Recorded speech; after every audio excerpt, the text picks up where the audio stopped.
Hi hello ನಮಸ್ಕಾರ. ಅಂತರಂಗ ವಿಶೇಷ ಕಾರ್ಯಕ್ರಮಕ್ಕೆ ಆತ್ಮೀಯ ಸ್ವಾಗತ. ಇವತ್ತು ನಮ್ಮ ಜೊತೆಗೊಬ್ಬರು ವಿಶೇಷವಾದಂತಹ ಅತಿಥಿ ಇದ್ದಾರೆ. ನಿಜಕ್ಕೂ ಇವ್ರು ನೋಡ್ತಾ ಇದ್ರೆ ಒಂಥರ ಖುಷಿ ಆಗುತ್ತೆ. ಯಾಕಂದ್ರೆ ಜೀವನದಲ್ಲಿ ಸಾಕಷ್ಟು ಏಳುಗಳನ್ನು ನೋಡಿದ್ದಾರೆ, ಬೀಳುಗಳನ್ನು ನೋಡಿದ್ದಾರೆ, ಸಂತೋಷವನ್ನು ನೋಡಿದ್ದಾರೆ. ಸೊ ನಮ್ಮೆಲ್ಲರ ಪ್ರೀತಿಯ ಕರಿಸುಬ್ಬು ಸರ್ ಇವತ್ತು ನಮ್ಮೊಟ್ಟಿಗೆ ಇದ್ದಾರೆ. ಅವ್ರನ್ನ ಮಾತಾಡ್ತಾ ಹೋಗೋಣ. ಸರ್ ನಮಸ್ಕಾರ. ನಮಸ್ಕಾರ. ಹೇಗಿದ್ದೀರಾ ಸರ್? ನೋಡ್ತಾ ಇದ್ದೀರಲ್ಲ. ಇಲ್ಲ ತುಂಬಾ ಆ್ಯಕ್ಚುಲಿ ನಾವು ಬಿಸಿಲು ಕೂತಿದ್ದೀವಿ ಅಷ್ಟೇ. ಬಟ್ ನಿಮ್ಮ ಈ ಅಂದ್ರೆ ನಿಮ್ಮ ಎಲ್ಲೋ ಒಂದ್ ಕಡೆ ಇದನ್ನ ನೋಡ್ತಾ ಇದೆ ಪ್ರಕೃತಿ ಮಧ್ಯೆ ಒಂದು ಇರುವಂತದ್ದು ತುಂಬಾ ಖುಷಿ ಆಗತ್ತೆ. ಬಟ್ ಹೌದು. ಎಲ್ಲೋ ಒಂದ್ ಕಡೆ ಅನ್ಸುತ್ತಲ್ಲ ಸರ್, ಮನುಷ್ಯನಿಗೆ ಬೇಕಾಗಿರುವಂತದ್ದು ಕೊನೆಯದಾಗಿ ಒಂದು ನೆಮ್ಮದಿ ಅಂತ ಹೇಳ್ತಾರೆ. ನೆಮ್ಮದಿ ಬೇಕು. ಸೊ ಆ ನೆಮ್ಮದಿಯ ಹುಡುಕಾಟದಲ್ಲಿ ಹೆಂಗಿದ್ದೀರಾ ಅಂತ. ಇನ್ನೂ ನೆಮ್ಮದಿ ಸಿಕ್ಕಿಲ್ಲ. ಓಕೆ. ಹುಡುಕಾಟದಲ್ಲಿದ್ದೀನಿ. 54 ವರ್ಷ ಆಯಿತು ಚಿತ್ರರಂಗಕ್ಕೆ ಬಂದು. 1971, 2025, 54ನೇ ವರ್ಷ ಮುಗೀತು. 54 ವರ್ಷ ಮುಗೀತು. ಫೆಬ್ರವರಿ ಬಂದಿದ್ದೆ ನಾನು. ಚಿತ್ರರಂಗದಲ್ಲಿ ಇನ್ನೂ ಒಂದು ನೆಲೆ ಸಿಕ್ಕಿಲ್ಲ ನನಗೆ. ಕರಿಸುಬ್ಬು ಅನ್ನೋ ಒಂದು ಹೆಸರಾಗಿದೆ. ನಿರ್ಮಾಪಕನಾಗಿದ್ದೀನಿ, ಪ್ರೊಡಕ್ಷನ್ ಮ್ಯಾನೇಜರ್ ಆಗಿದ್ದೆ, ಪ್ರೊಡಕ್ಷನ್ ಬಾಯ್ ಆಗಿದ್ದೆ, ಅಸಿಸ್ಟೆಂಟ್ ಡೈರೆಕ್ಟರ್ ಆಗಿದ್ದೆ, ಅಸಿಸ್ಟೆಂಟ್ ಎಡಿಟರ್ ಆಗಿದ್ದೆ, ಅಸಿಸ್ಟೆಂಟ್ ಕ್ಯಾಮ್ರಾಮನ್ ಆಗಿದ್ದೆ, ಆರ್ಟ್ ಡಿಪಾರ್ಟ್ಮೆಂಟ್ ಕೆಲಸ ಮಾಡಿದೆ, ಮೇಕಪ್ ಡಿಪಾರ್ಟ್ಮೆಂಟ್ ಕೆಲಸ ಮಾಡಿದೆ. ಕೆಲಸ ಕಲಿಬೇಕು ಅನ್ನೋದು ಎಲ್ಲ ಸ್ತರಗಳಲ್ಲಿ ಕೆಲಸ ಮಾಡಿದ್ನೇ ಹೊರತು ಹೊಟ್ಟೆಪಾಡಿಗಲ್ಲ. ಒಂದು ಲೆವೆಲ್ಗೆ ಹೊಟ್ಟೆಪಾಡು ಅನ್ನೋದು ಬರಲಿಲ್ಲ. ಕನಸುಗಳು ಇಟ್ಕೊಂಡು ಸಿನಿಮಾ ಹೀರೋ ಆಗಬೇಕು ಅಂತ ಬಂದಿತ್ತು, ನಟನ ಆಗಬೇಕು ಅಂತ. ಸಣ್ಣ ಪುಟ್ಟ ಪಾತ್ರ ಮಾಡಿಕೊಂಡು ಬರೀ ನಟನಾಗಿದ್ದರೆ ನಾನು ಬೇಗನೆ ಕಳೆದು ಹೋಗ್ತೀನಿ ಚಿತ್ರರಂಗದಲ್ಲಿ ಅಂದ್ಬಿಟ್ಟು ಬೇರೆ ಬೇರೆ ಸ್ತರಗಳಲ್ಲಿ ನನ್ನನ್ನು ತೊಡಗಿಸ್ಕೊಂಡುತ್ತಾ ಹೋಗಿದ್ದಕ್ಕೆ ಇನ್ನೂ ಇವತ್ತು ಜೀವಂತವಾಗಿ ಬದುಕಿದ್ದೀನಿ ಚಿತ್ರರಂಗದಲ್ಲಿ. ಸೊ ಎಲ್ಲ ನಾನು ಯಾಕೆ ಈ ಮಾತು ಕೇಳಿದೆ ಅಂದರೆ, ಅಂದರೆ ಒಬ್ಬ ಕಲಾವಿದನಾದರೆ ಇಷ್ಟು ವರ್ಷಗಳಂತ ಇರುತ್ತೆ, ಒಬ್ಬ ಟೆಕ್ನಿಷಿಯನ್ ಆದರೆ ಇಷ್ಟು ವರ್ಷ ಅಂತ ಇರುತ್ತೆ. ಪ್ರತಿಯೊಂದಕ್ಕೂ ಆ, ಕಾಲಾವಧಿ ಅನ್ನೋದು ಅಷ್ಟಕ್ಕಷ್ಟೇ ಸೀಮಿತವಾಗಿರುತ್ತೆ. ಬಟ್ ಅದ್ರ ಮಧ್ಯೆ ನೀವು 55 ವರ್ಷಗಳ ಕಾಲ ಒಂದು ಜರ್ನಿ ಇದೆಯಲ್ಲ, ನಾಟ್ ಸೊ ಈಸಿಯೇ ಸರ್ ಅದು. ಹೌದು. ಸೊ ಅಂದರೆ ಸ್ಟಾರ್ಟಿಂಗಲ್ಲಿ ಹೆಂಗೆ, ಆಮೇಲೆ ಏನು ನಿಮ್ಮ ಫ್ಯಾಮಿಲಿ ಬ್ಯಾಕ್ಗ್ರೌಂಡ್, ಸೊ ಯಾವ ರೀತಿಯಾಗಿ ಅದು ಚಿತ್ರರಂಗದ ನಂಟು, ಆಮೇಲೆ ನಿಮ್ಮ ಫ್ಯಾಮಿಲಿ ಬ್ಯಾಕ್ಗ್ರೌಂಡ್ ಏನಿಲ್ಲ. ನನ್ನ ಎಜುಕೇಷನ್ನು ಏನಿಲ್ಲ. ಓದಿದ್ದೆಲ್ಲ ಆಗಿನ ಕಾಲದ ಪ್ರತಿಷ್ಠಿತ ನ್ಯಾಷನಲ್ ಹೈಸ್ಕೂಲಲ್ಲಿ ಓದಿದ್ದು. 8ನೇ ಕ್ಲಾಸ್ ಫೇಲ್ ಆಗಿದ ತಕ್ಷಣ ನಿನ್ನ ಸ್ಕೂಲ್ಗೆ ಹೋಗಲ್ಲ ಅಂದೆ. ಕಾರ್ ಮೆಕ್ಯಾನಿಕ್ಗೆ ಕಳಿಸಿದ್ರು. ನಮ್ಮದೇ ಲಾರಿಗಳು ಟ್ರಾನ್ಸ್ಪೋರ್ಟೇಷನ್ ಇತ್ತು. ನಮ್ಮದೇ ಲಾರಿನಲ್ಲಿ ಕ್ಲೀನರ್ ಕೆಲಸಕ್ಕೆ ಹೋದೆ. ಆವತ್ತಿನ ಕಾಲಕ್ಕೆ ನಾನು ಲಾರಿ ಡ್ರೈವಿಂಗ್ ಫಸ್ಟ್ ಕಲಿತೆ. ಅಲ್ಲಿಂದ ಚಿಕ್ಕನ್ನಲ್ಲಿ ರಜನಿಕಾಂತು ಮತ್ತು ಗಂಗಾಧರು ಇವರೆಲ್ಲ ನಮ್ಮ ಹನುಮಂತ ನಗರ, ಗಾಂಧಿ ಬಜಾರು ಒಡನಾಡದಲ್ಲಿ ಇರುವಂಥವ್ರು. ಶಿವಾಜಿರಾವ್ ಗಾಯಕ್ವಾಡು. ಸೊ ಅವ್ರನ್ನ ನೋಡಿ ಅವ್ರ ಥರ ನಟರಾಗಬೇಕು ಅಂತ ನಾನು ಮಾಡಿದೆ. 3ನೇ ಬ್ಯಾಚಲ್ಲೋ 4ನೇ ಬ್ಯಾಚ್ಗೋ ರಜನಿಕಾಂತ್ ಎಲ್ಲೋದ್ರು ಅಲ್ಲಿಗೆ ಅಪ್ಲಿಕೇಶನ್ ತರಿಸ್ಕೊಂಡೆ. ಆಗಿನ ಕಾಲದಲ್ಲಿ ದುಡ್ಡು ಖರ್ಚು ಮಾಡಿ ಇನ್ಸ್ಟಿಟ್ಯೂಷನ್ಗೆ ಹೋಗ್ಬೇಕು ಅಂದ್ಕೊಂಡೆ. ಅವ್ರುಗಳಿಗೆ ಇಲ್ಲಿ ಒಂದು ಬ್ಯಾಕ್ಗ್ರೌಂಡ್ ಇರಲಿಲ್ಲ ನನಗೆ. ಯಾಕೆಂದರೆ ಅವತ್ತು ಕೂಲಿ ಮಾಡಿ ಅವತ್ತು ಜೀವನ ಮಾಡೋವಂಥ ಪರಿಸ್ಥಿತಿ ನಮ್ಮದು. ಸೊ ಆ ಥರ ಪರಿಸ್ಥಿತಿಯಲ್ಲಿ ಹೋದರೆ ಅಲ್ಲಿ ನಮ್ಗೆ ಯಾರು ಕಳಿಸ್ಕೊಡ್ತಾರೆ ಹಾಸ್ಟೆಲ್ಗೆ ದುಡ್ಡು, ಫೀಸ್ಗೆ. ಸೊ ಬೇಡ ಅಂತ ಡಿಸೈಡ್ ಮಾಡಿದೆ. ಆಮೇಲೆ ಬೆಂಗಳೂರಿನಲ್ಲಿ ನಾಗೇಂದ್ರ ರಾವ್ ಅವರು ಆದರ್ಶ ಫಿಲ್ಮ್ ಇನ್ಸ್ಟಿಟ್ಯೂಟ್ ಓಪನ್ ಮಾಡಿದ್ರು. ಅದಕ್ಕೆ ಫಸ್ಟ್ ಬ್ಯಾಚ್ಗೆ ಹೋಗಿ ಸೆಲೆಕ್ಟ್ ಆದೆ.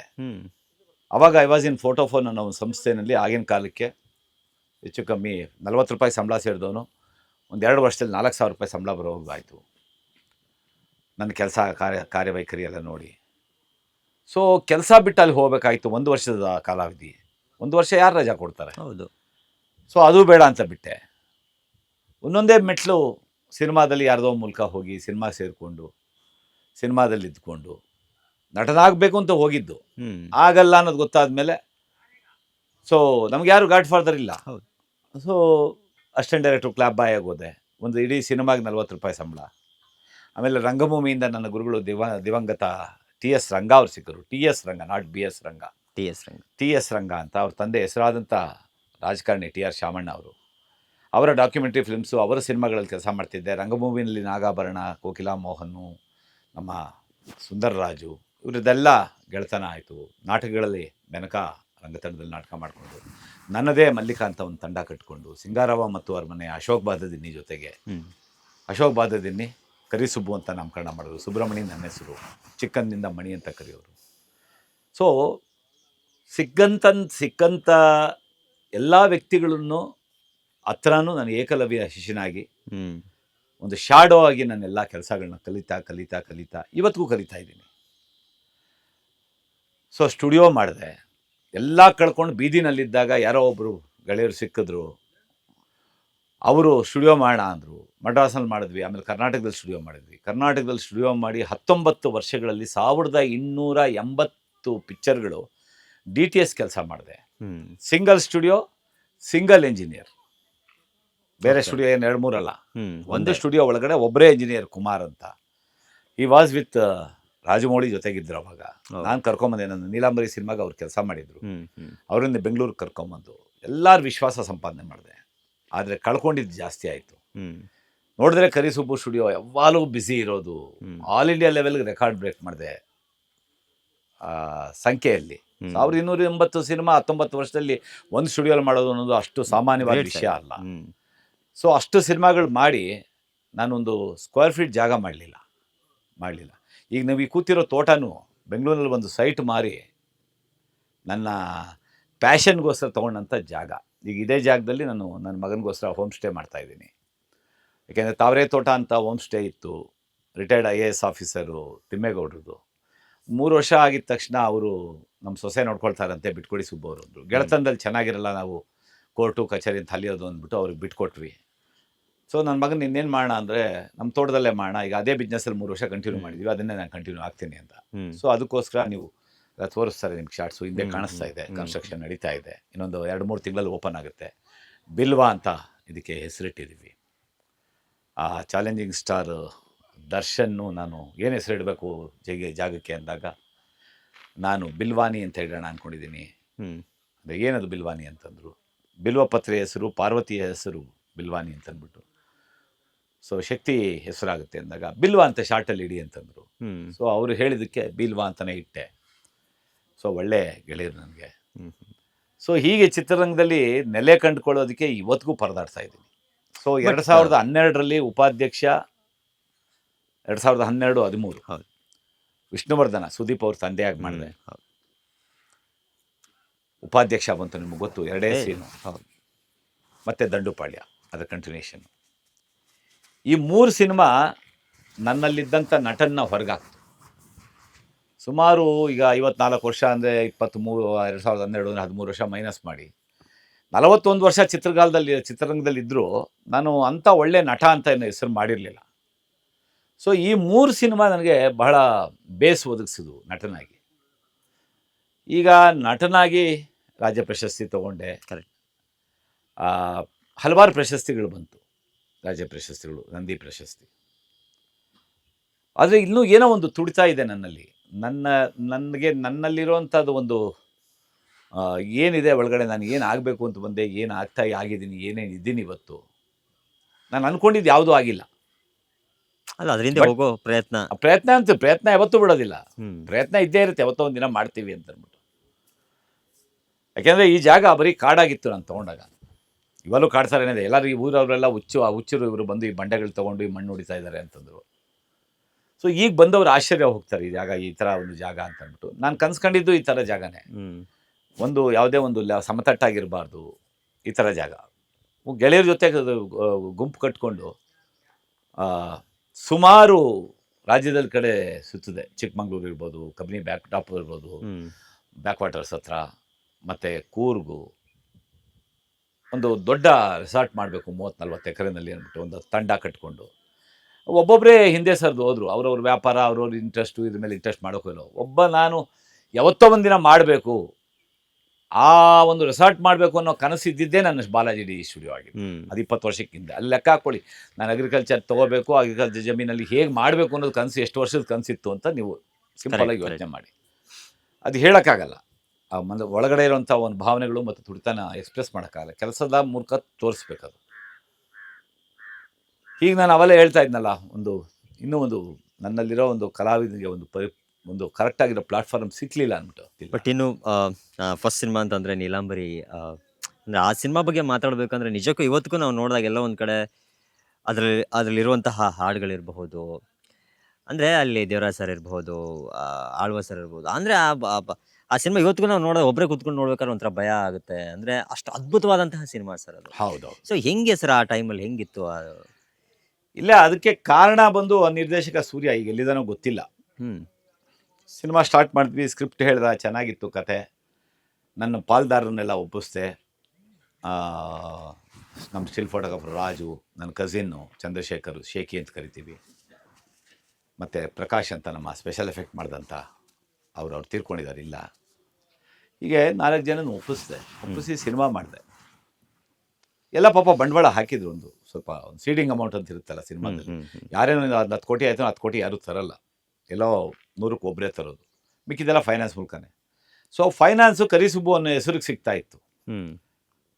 82 ಲಕ್ಷ ಕಳ್ಕೊಂಡ್ಬಿಟ್ಟೆ ಆ ಸಿನಿಮಾದಲ್ಲಿ. ಭಾಳ ಯೂಸ್ ಅಮೌಂಟ್, 24 ವರ್ಷಕ್ಕಿಂದೆ. ಆಮೇಲೆ ಮಣಿ ಮಾಡಿದೆ, 72 ಲಕ್ಷ ಕಳ್ಕೊಂಡೆ. ಸೊ ಪಾಪ ಅವರು ಪಾರ್ಟ್ನರ್ಸ್ ಹಾಕಿದಂಥ ದುಡ್ಡು ಹೋಯ್ತು ಅವ್ರಿಗೆ. ನನಗೆ ಭಾಳ ದೊಡ್ಡ ಎಫೆಕ್ಟ್ ಆಯಿತು. ಬೀದಿಗೆ ಬಂದ್ಬಿಟ್ಟೆ. ಇದ್ದಿದ್ದು 2 ಮನೆ ಮಾರಿದೆ, ಬೀದಿಗೆ ಬಂದ್ಬಿಟ್ಟೆ. ಮತ್ತೆ ಹೊಸದಾಗಿ ಎಲ್ಲ ಒಂದು ಕಾರು ಗೀರು ಮಾಡಿ ಒಂದು ಸೈಕಲ್ ತೊಗೊಂಡು, ಒಂದು ಸೈಕಲ್ ಮೋಟ್ರ್ನಲ್ಲಿ, ನೀವು ನಂಬಲ್ಲ, 1 ವರ್ಷ 9 ತಿಂಗಳಲ್ಲಿ ರಿಯಲ್ ಎಸ್ಟೇಟು ಒಂದು ಹೇಗೆ ಕೈ ಹಿಡಿತು ಅಂದರೆ 7 ಪ್ರಾಪರ್ಟಿ ಮಾಡಿದೆ ಬೆಂಗಳೂರಲ್ಲಿ. ನೀವು ನಂಬ್ತೀರಾ ನೀವು? ಯಾರಿಗೇನು ಮೋಸ ಮಾಡಲಿಲ್ಲ, ಏನಿಲ್ಲ. ನನ್ನ ಕೈಯಲ್ಲಿ ಇಟ್ಕೊಂಡಂಥ ಸಾಲ ಎಲ್ಲ ತೀರಿಸಿ ಇಟ್ಕೊಂಡಂಥ ಒಂದು 15 ಲಕ್ಷ.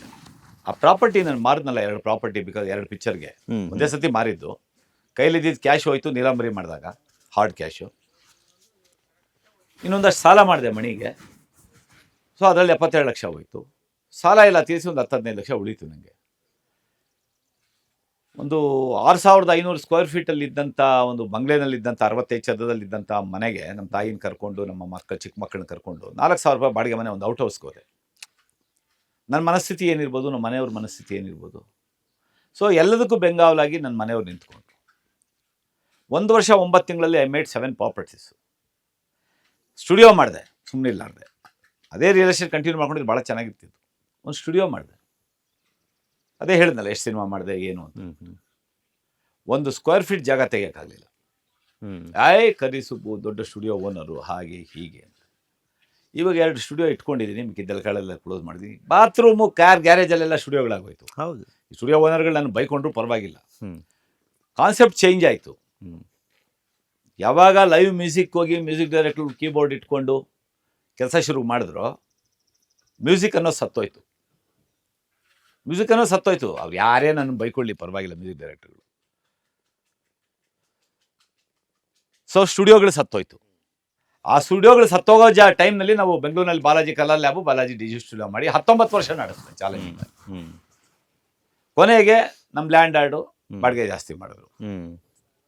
ಕೊರೋನಾದಲ್ಲಿ 2-2.5 ಕೋಟಿ ಕಳೆದಿದ್ದೆ.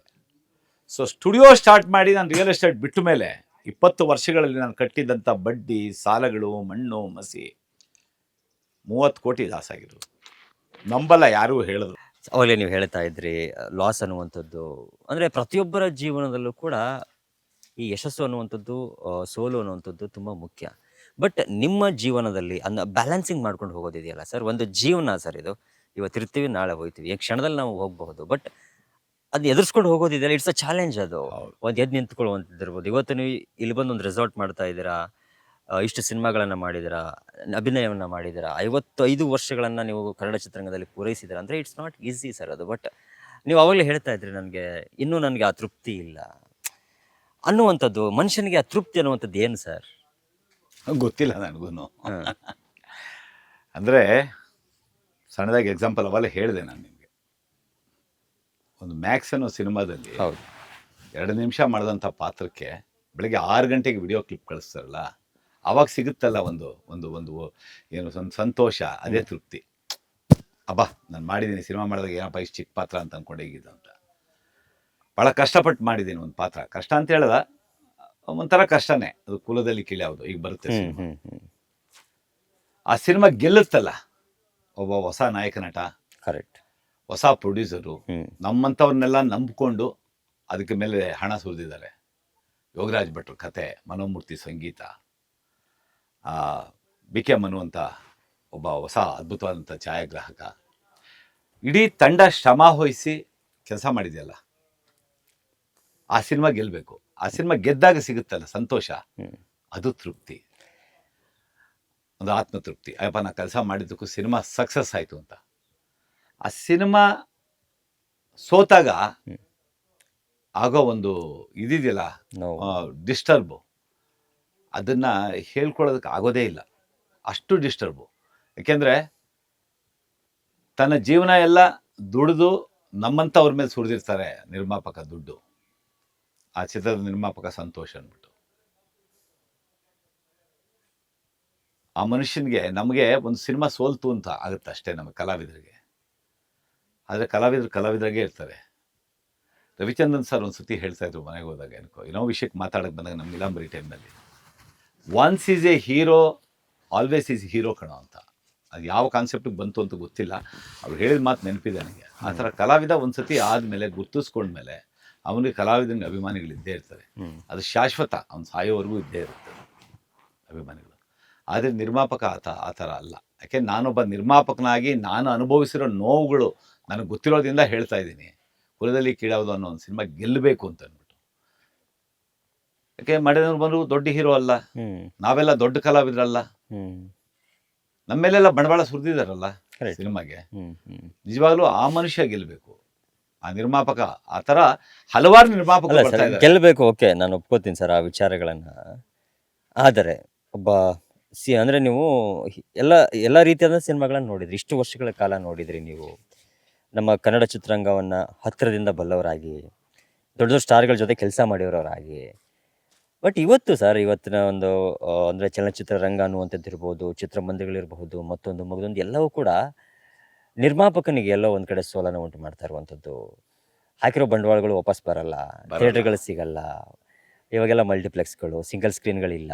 ಹೌದು, ಅಂದರೆ ಗೆಲ್ಲಬೇಕು, ಓಕೆ ಒಪ್ಕೋತೀವಿ. ಆದರೆ ಗೆಲ್ಲುವಂಥದ್ದು ಎಷ್ಟು ಸವಾಲಾಗುತ್ತೆ ಅಂತ ನಿಮ್ಮ ಪ್ರಕಾರ?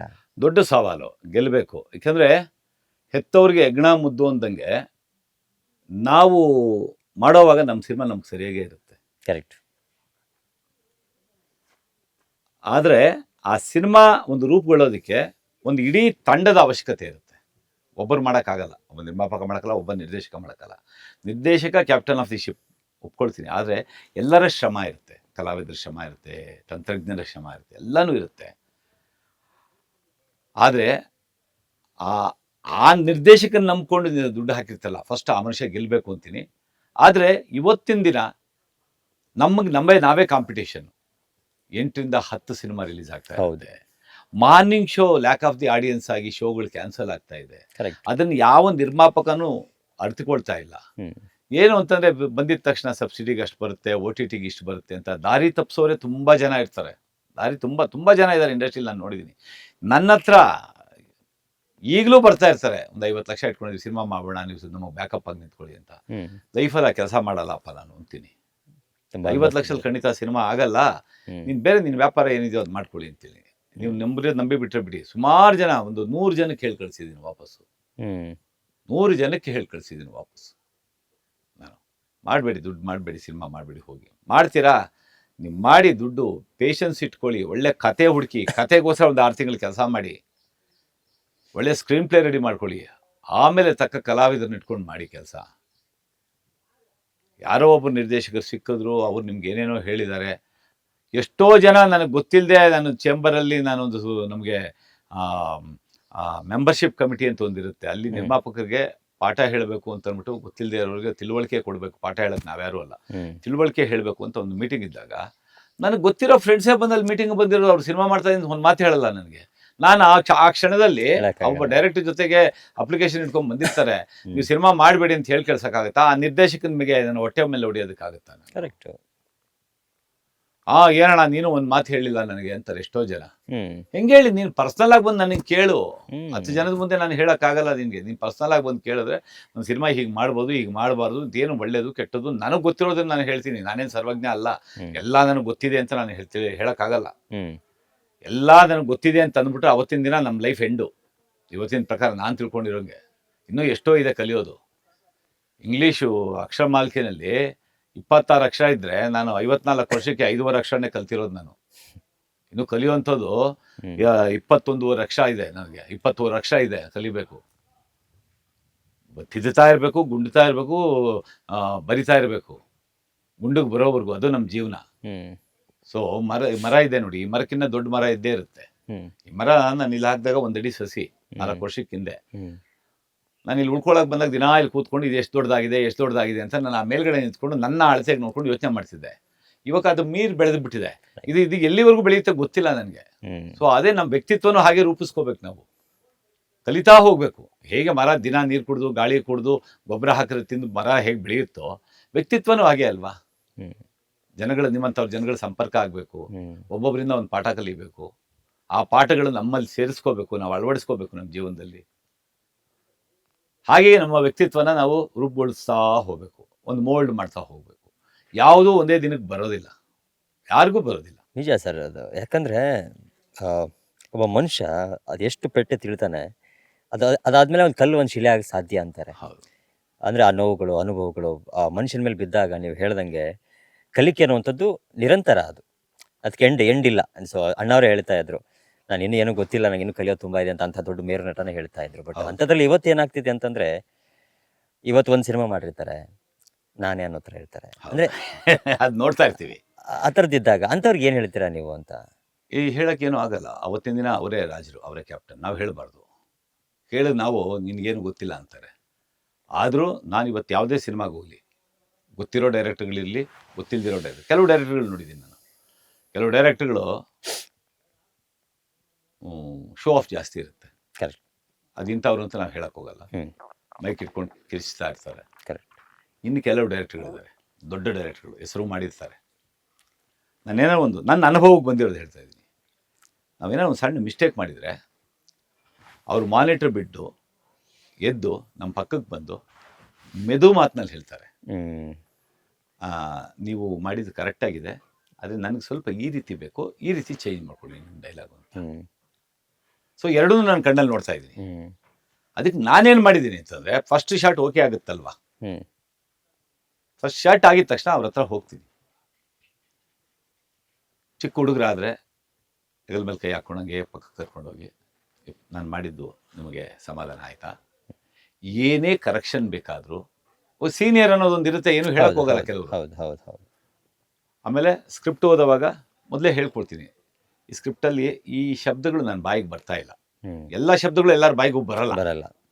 ನನ್ನ ತನ ಮಾಡ್ಕೊಳ್ತೀನಿ, ಹ್ಮ್ ಅರ್ಥ ಚೇಂಜ್ ಮಾಡಲ್ಲ ನಾನು. ಹ್ಮ್ ಇದ್ರ ಬದಲಿಗೆ ಹೀಗೆ ಹೇಳ್ಕೊಳ್ಳಿ, ಹೀಗೆ ಹೇಳೋದನ್ನ ಹೀಗೆ ಹೇಳ್ಕೊಡ್ತೀನಿ, ನಿಮ್ಗೆ ಓಕೆನಾ, ಹ್ಮ್ ಧಾರಾಳವಾಗಿ ಮಾಡ್ಕೊಳ್ಳಿ ಅಂತಾರೆ. ಹ್ಮ್ ಸೊ ಆ ಥರ ಚೇಂಜಸ್ ಮಾಡ್ಕೊಳ್ಳೋವಂಥ ಇದು 80% ಇದೆ. ಇನ್ನು ಕೆಲವರು ಇರ್ತಾರೆ, ಇಲ್ಲ ಹಿಂಗೆ ಬರಬೇಕು, ನಾನು ಅದು ರಾತ್ರಿ ಕೂತ್ಕೊಂಡು ಹಿಂಗೆ ಬರ್ದಿದ್ದೀನಿ, ಹಿಂಗೆ ಬರಿಬೇಕು ಅಂತ ಅಂದ್ಬಿಟ್ಟು. ಸ್ವಲ್ಪ ಕಷ್ಟ ಆಗುತ್ತೆ ನಮಗೆ, but that is our duty. ಹೌದು. ಅವ್ರಿಗೆ ಹೆಂಗಿದ್ರೆ ಹಂಗೆ ಮಾಡಬೇಕು, ಮಾಡ್ತೀನಿ. ಹ್ಮ್ ಸೊ 90 ಭಾಗ 99 ಭಾಗನೂ ಒಪ್ಕೊಳ್ತಾರೆ. ನಾನು ಯಾರಾದ್ರು ಏನಾದ್ರು ಹೇಳಿದ್ರೆ ಕರೆಕ್ಷನ್ಸ್ ಹ್ಮ್ ಮಾಡಿ ಸರ್ ನೀವು, ಇಲ್ಲ ಅಣ್ಣ ಮಾಡಿ ನೀವು ಅಂತಾರೆ. ಸೊ ಏನಾದ್ರು ತಪ್ಪುಗಳಿದ್ರೆ ಹೇಳಿ, ನನಗೆ ಗೊತ್ತಾಗಲ್ಲ ನನ್ನ ತಪ್ಪು. ಆಮೇಲೆ ನೀವು ಆ್ಯಕ್ಟ್ ಮಾಡಿದ್ರೆ ಮಾನಿಟ್ರಲ್ಲಿ ಬಂದು ನೋಡಿ ಅಂತಾರೆ. ಹ್ಮ್ ನಾನು ನೋಡಲ್ಲ, ಯಾಕೆಂದ್ರೆ ನನ್ನ ತಪ್ಪನ್ನು ಹೇಳೋದಕ್ಕೆ ನೀವಿದ್ದೀರಾ, ಕ್ಯಾಮ್ರಾಮನ್ ಹೌದು. ಇದ್ದೀರಾ, ಡೈರೆಕ್ಟರ್ ಇದ್ದೀರಾ, ನಾನು ಯಾಕೆ ಬಂದು ನೋಡಬೇಕು? ಹ್ಮ್ ನಾನು ಮಾಡಿದ್ದು ಅಲ್ಲಿ ಬಂದು ನೋಡಿದ್ಮೇಲೆ ನನಗೆ ಸರಿ ಇದೆ ಅನಿಸ್ಬೋದು, ನೀವು ಒನ್ ಮೋರ್ ಅನ್ಸೋದು, ಅದು ನನ್ನ ಮನಸ್ಸಲ್ಲಿ ಕೂತ್ಕೊಂಡ್ಬಿಡುತ್ತೆ, ನಂಗೆ ಒನ್ ಮೋರ್ ಮಾಡೋಕ್ಕಾಗಲ್ಲ. ಹ್ಮ್ ನೀವು ನೋಡಿ ಸರ್, ಓಕೆ ಆದರೆ ಓಕೆ, ನಾನು ಇಲ್ಲ ಮಾಡ್ತೀನಿ. ನನಗೆ ಇವತ್ತಿಗೂ ನಾನು ಮಾನಿಟ್ರ್ ಹೋಗಿ ನೋಡಲ್ಲ, ಯಾರನ್ನ ಬೇಕಾದ್ರೆ ಯಾವ ಡೈರೆಕ್ಟರ್ ಬೇಕಾದ್ರೂ ಕೇಳಿ, ಹ್ಮ್ ನೋಡೋದಿಲ್ಲ ನಾನು. ಬೇರೆಯವ್ರು ಆ್ಯಕ್ಟ್ ಮಾಡಿದ್ರು ಬೇಕಾದ್ರೆ ಮಾನಿಟ್ರ್ ಹತ್ರ ಹೋಗಿ ನೋಡ್ತೀನಿ ನಿಂತ್ಕೊಂಡು. ಹ್ಮ್ ಅವರಿಂದ ನಾವೇನಾದರೂ ಕಲಿಯೋದಿರುತ್ತೆ. ಕರೆಕ್ಟ್. ನಾನು ಆ್ಯಕ್ಟ್ ಮಾಡಿದ್ರೆ ನಾನು ಮಾನಿಟ್ರ್ ಹತ್ರ ನೋಡೋದೇ ಇಲ್ಲ. ಹ್ಮ್ ಬಟ್ ಅಂದ್ರೆ ಅಂದ್ರೆ ಯುವ ಪೀಳಿಗೆ ಅಂದ್ರೆ ನಾನು ಕೇಳ್ತಿರೋದು ಏನಕ್ಕೆ ಈ ಮಾತು ಕೇಳಿದೆ ಅಂತಂದ್ರೆ ಸರ್, ಅಂದ್ರೆ ನಾನೊಬ್ಬ ಯಶಸ್ಸಾಗಿದ ತಕ್ಷಣನೇ ನಂಗೆ ಅಹಂ ಅನ್ನೋದು ಬಂದ್ಬಿಡುತ್ತೆ.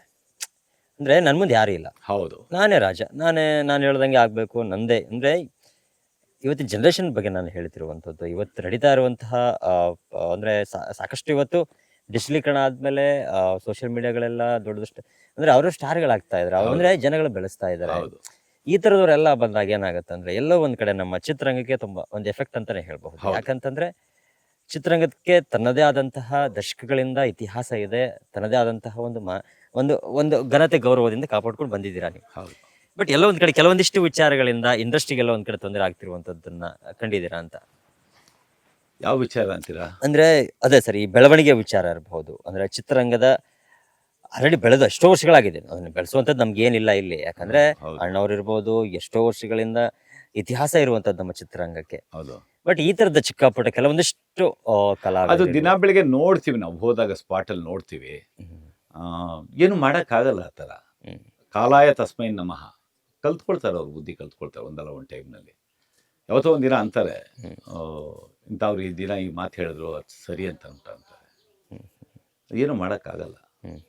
ಏನೋ ಒಂದು ಕಡೆ ನೀವು ಹೇಳೋದಂಗೆ ನಿಜ ಸರ್. ಯಾಕಂದ್ರೆ ಥಿಯೇಟ್ರಿಗೆ ಕರ್ಕೊಂಬರುವಂಥದ್ದು ಅಂದರೆ ಹೊಸಬ್ರು ಕರ್ಕೊಂಬರ್ತಾರೆ, ಎಲ್ಲೋ ಒಂದು ಕಡೆ ಕೆಲವೊಂದಿಷ್ಟು ಹಣೆ ಬರಹ ಅದೃಷ್ಟಗಳು ಏನೋ ಕ್ಲಿಕ್ ಆಗ್ಬಿಡ್ತವೆ. ಬಟ್ ದೊಡ್ಡ ನಟರು ಜಾಸ್ತಿ ಸಿನಿಮಾ ಮಾಡ್ತಾ ಇದ್ರೆ ಜನಗಳು ಥಿಯೇಟರ್ ಹತ್ರ ಬರಕ್ ಶುರು ಆಗ್ತಾರೆ. ಇನ್ನು ತೆಲುಗಲ್ಲಿ theatreಗಳು- ಒಂದು ಪಿಕ್ಚರ್ ಬಂದಿತ್ತು, ನಾನು ಚಿಕ್ಕ ಹುಡುಗ ಇದ್ದಾಗ, ಅಲ್ಲೂರಿ ಸೀತಾರಾಮರಾಜು ಅಂತ, ಫ್ರೀಡಮ್ ಫೈಟರ್ ಬಗ್ಗೆ ಮಾಡಿದ್ದು.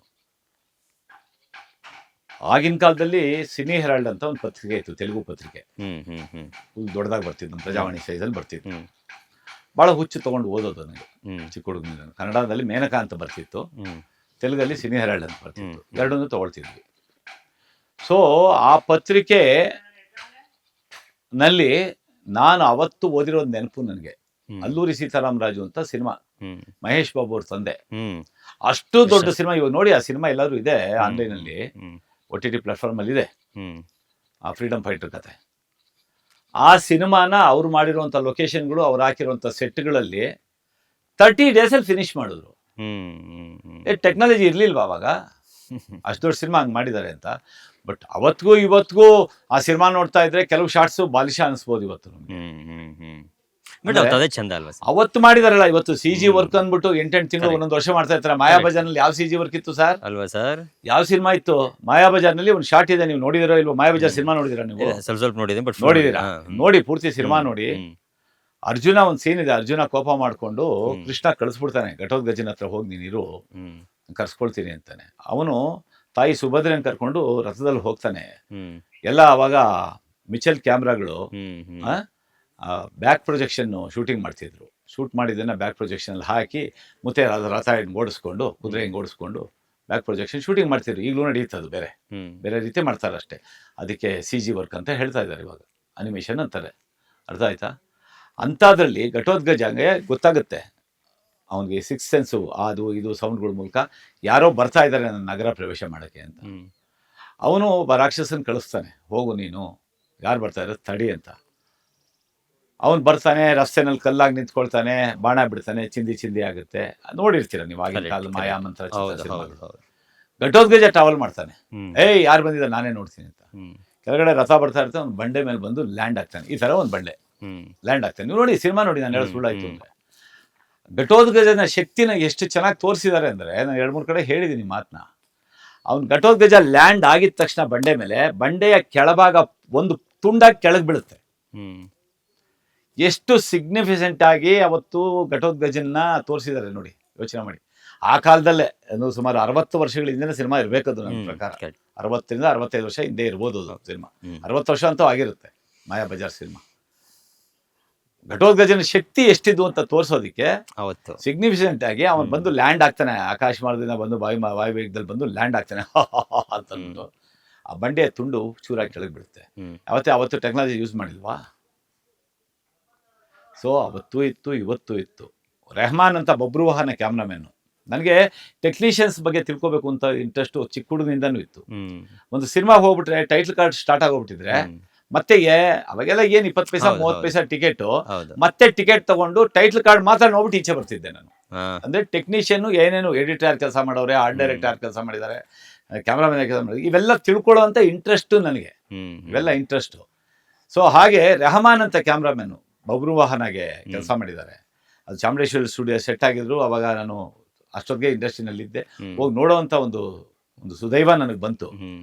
ಮೀಟ್ರು ಎಕ್ಸ್ಪೋಸಿಂಗ್ ಮೀಟೆಲ್ಲ ಯೂಸೇ ಮಾಡ್ತಿಲ್ಲ ಹಳೆ ಕ್ಯಾಮ್ರಾಮನ್ಗಳು. ಆರ್ಟಿಸ್ಟ್ ಮುಖದ ಹತ್ರ ಹೋಗ್ಬಿಟ್ಟು ಹಿಂಗೆ ಅನ್ನೋರು ಕೈಗೆ ಸಾಫ್ಟ್ ಮಾಡು, ಬ್ರೈಟ್ ಮಾಡು ಅಂತ ಲೈಟ್ ಹೇಳೋರು. ಸೊ ಈ ಥರ ಟೆಕ್ನಿಷಿಯನ್ಸ್ ನೋಡಿದ್ವಿ. ಮಾರ್ಕಸ್ ಬಾಟ್ಲೆ, ತುಂಬ ಜನಗಳು ನೋಡಿದ್ದೀವಿ ನಾವು. ಇವಾಗ ಅದೇ ಥರ ಅದ್ಭುತವಾಗಿದ್ದಾರೆ, ಅದ್ಭುತವಾದಂಥ ಲೈಟಿಂಗ್ಗಳು ಬಂದಿದೆ.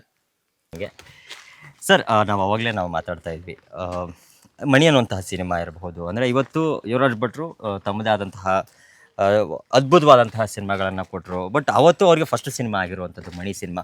ಬಟ್ ಅವತ್ತು ಸ್ಟಾರ್ಟ್ ಆಗಿದ್ದು ಹೇಗೆ, ಹೆಂಗೆ ಸರ್, ಏನಾಯ್ತು ಸರ್ ಆ ಮೂಮೆಂಟ್ ಅನ್ನೋದಾದರೆ? ಏನಿಲ್ಲ, ಯೋಗರಾಜ್ ಭಟ್ರು ಬಿ ಸುರೇಶ್ ಅವರ ಸಾಧನೆ ಸೀರಿಯಲ್ ಬರ್ತಾ ಇತ್ತಲ್ಲ, ಅದರಲ್ಲಿ ಒಂದು ಪೊಲಿಟಿಕಲ್ ಟ್ರ್ಯಾಕ್ ಇತ್ತು. ಓಕೆ. ನಾನು ಒಂದು ಪೊಲಿಟಿಷಿಯನ್ ಕ್ಯಾರೆಕ್ಟರ್ ಮಾಡಿದ್ದೆ. ಈ ಯೋಗರಾಜ್ ಭಟ್ರು ಮತ್ತು ಸೂರಿ ಇಬ್ಬರು ಅದಕ್ಕೆ ವರ್ಕ್ ಮಾಡ್ತಾಯಿದ್ರು. ಆ ಪೊಲಿಟಿಕಲ್ ಟ್ರ್ಯಾಕ್ಗೆ ಇಬ್ಬರು ಎಪಿಸೋಡ್ ಡೈರೆಕ್ಟರ್ಸ್ ಇದ್ದರು. ಒಬ್ಬರು Sakrebail Srinivas, main director B Suresh, ಮತ್ತು ಯೋಗರಾಜ್ ಭಟ್ರು ಪೊಲಿಟಿಕಲ್ ಟ್ರ್ಯಾಕು. ನಂದೆಲ್ಲ ಹೆಚ್ಚಿನ ಇದು ಬಂದು ಸೀನ್ಗಳು ಪೊಲಿಟಿಕಲ್ ಟ್ರ್ಯಾಕು ಯೋಗರಾಜ್ ಭಟ್ರೆ ಮಾಡ್ತಾಯಿದ್ರು. ಆ ಸೀರಿಯಲ್ ನೀವು ಆ್ಯಕ್ಟ್ ಮಾಡ್ತಾ ಇದ್ರಿ? ಆ ಸೀರಿಯಲ್ ನಾನು ಆ್ಯಕ್ಟ್ ಮಾಡ್ತಾಯಿದ್ದೆ 99 ಆ ಪೀರಿಯಡ್. ಅಲ್ಲಿಂದನೂ ಟ್ರಾವೆಲ್ ಆಗಿತ್ತು. ಸೊ ಸೂರಿ ಬಂದು ನಮ್ಮ ಈಗಿನ ಡೈರೆಕ್ಟರ್ ಸೂರಿ ಹೌದು, ನಮ್ಮ ದುನಿಯಾ ಸೂರಿ ಸರ್. ದುನಿಯಾ ಸೂರಿ ಹಾ ಹಾ ಅವರು ಅದಕ್ಕೆ ಆರ್ಟ್ ಡಿಪಾರ್ಟ್ಮೆಂಟ್ ನೋಡ್ಕೊಳ್ತಾ ಇದ್ರು. ಓಕೆ. ಸೊ ಇವರಿಬ್ಬರ ಪರಿಚಯ ನನಗೆ ಅಲ್ಲಾಯಿತು. ಸೊ ಅಲ್ಲ ಆದ್ಮೇಲೆ ಹೀಗೆ ಸಂಜೆ ಹೊತ್ತು ಊಟ ತಿಂಡಿ ಸೇರ್ತಾ ಇದ್ವಿ.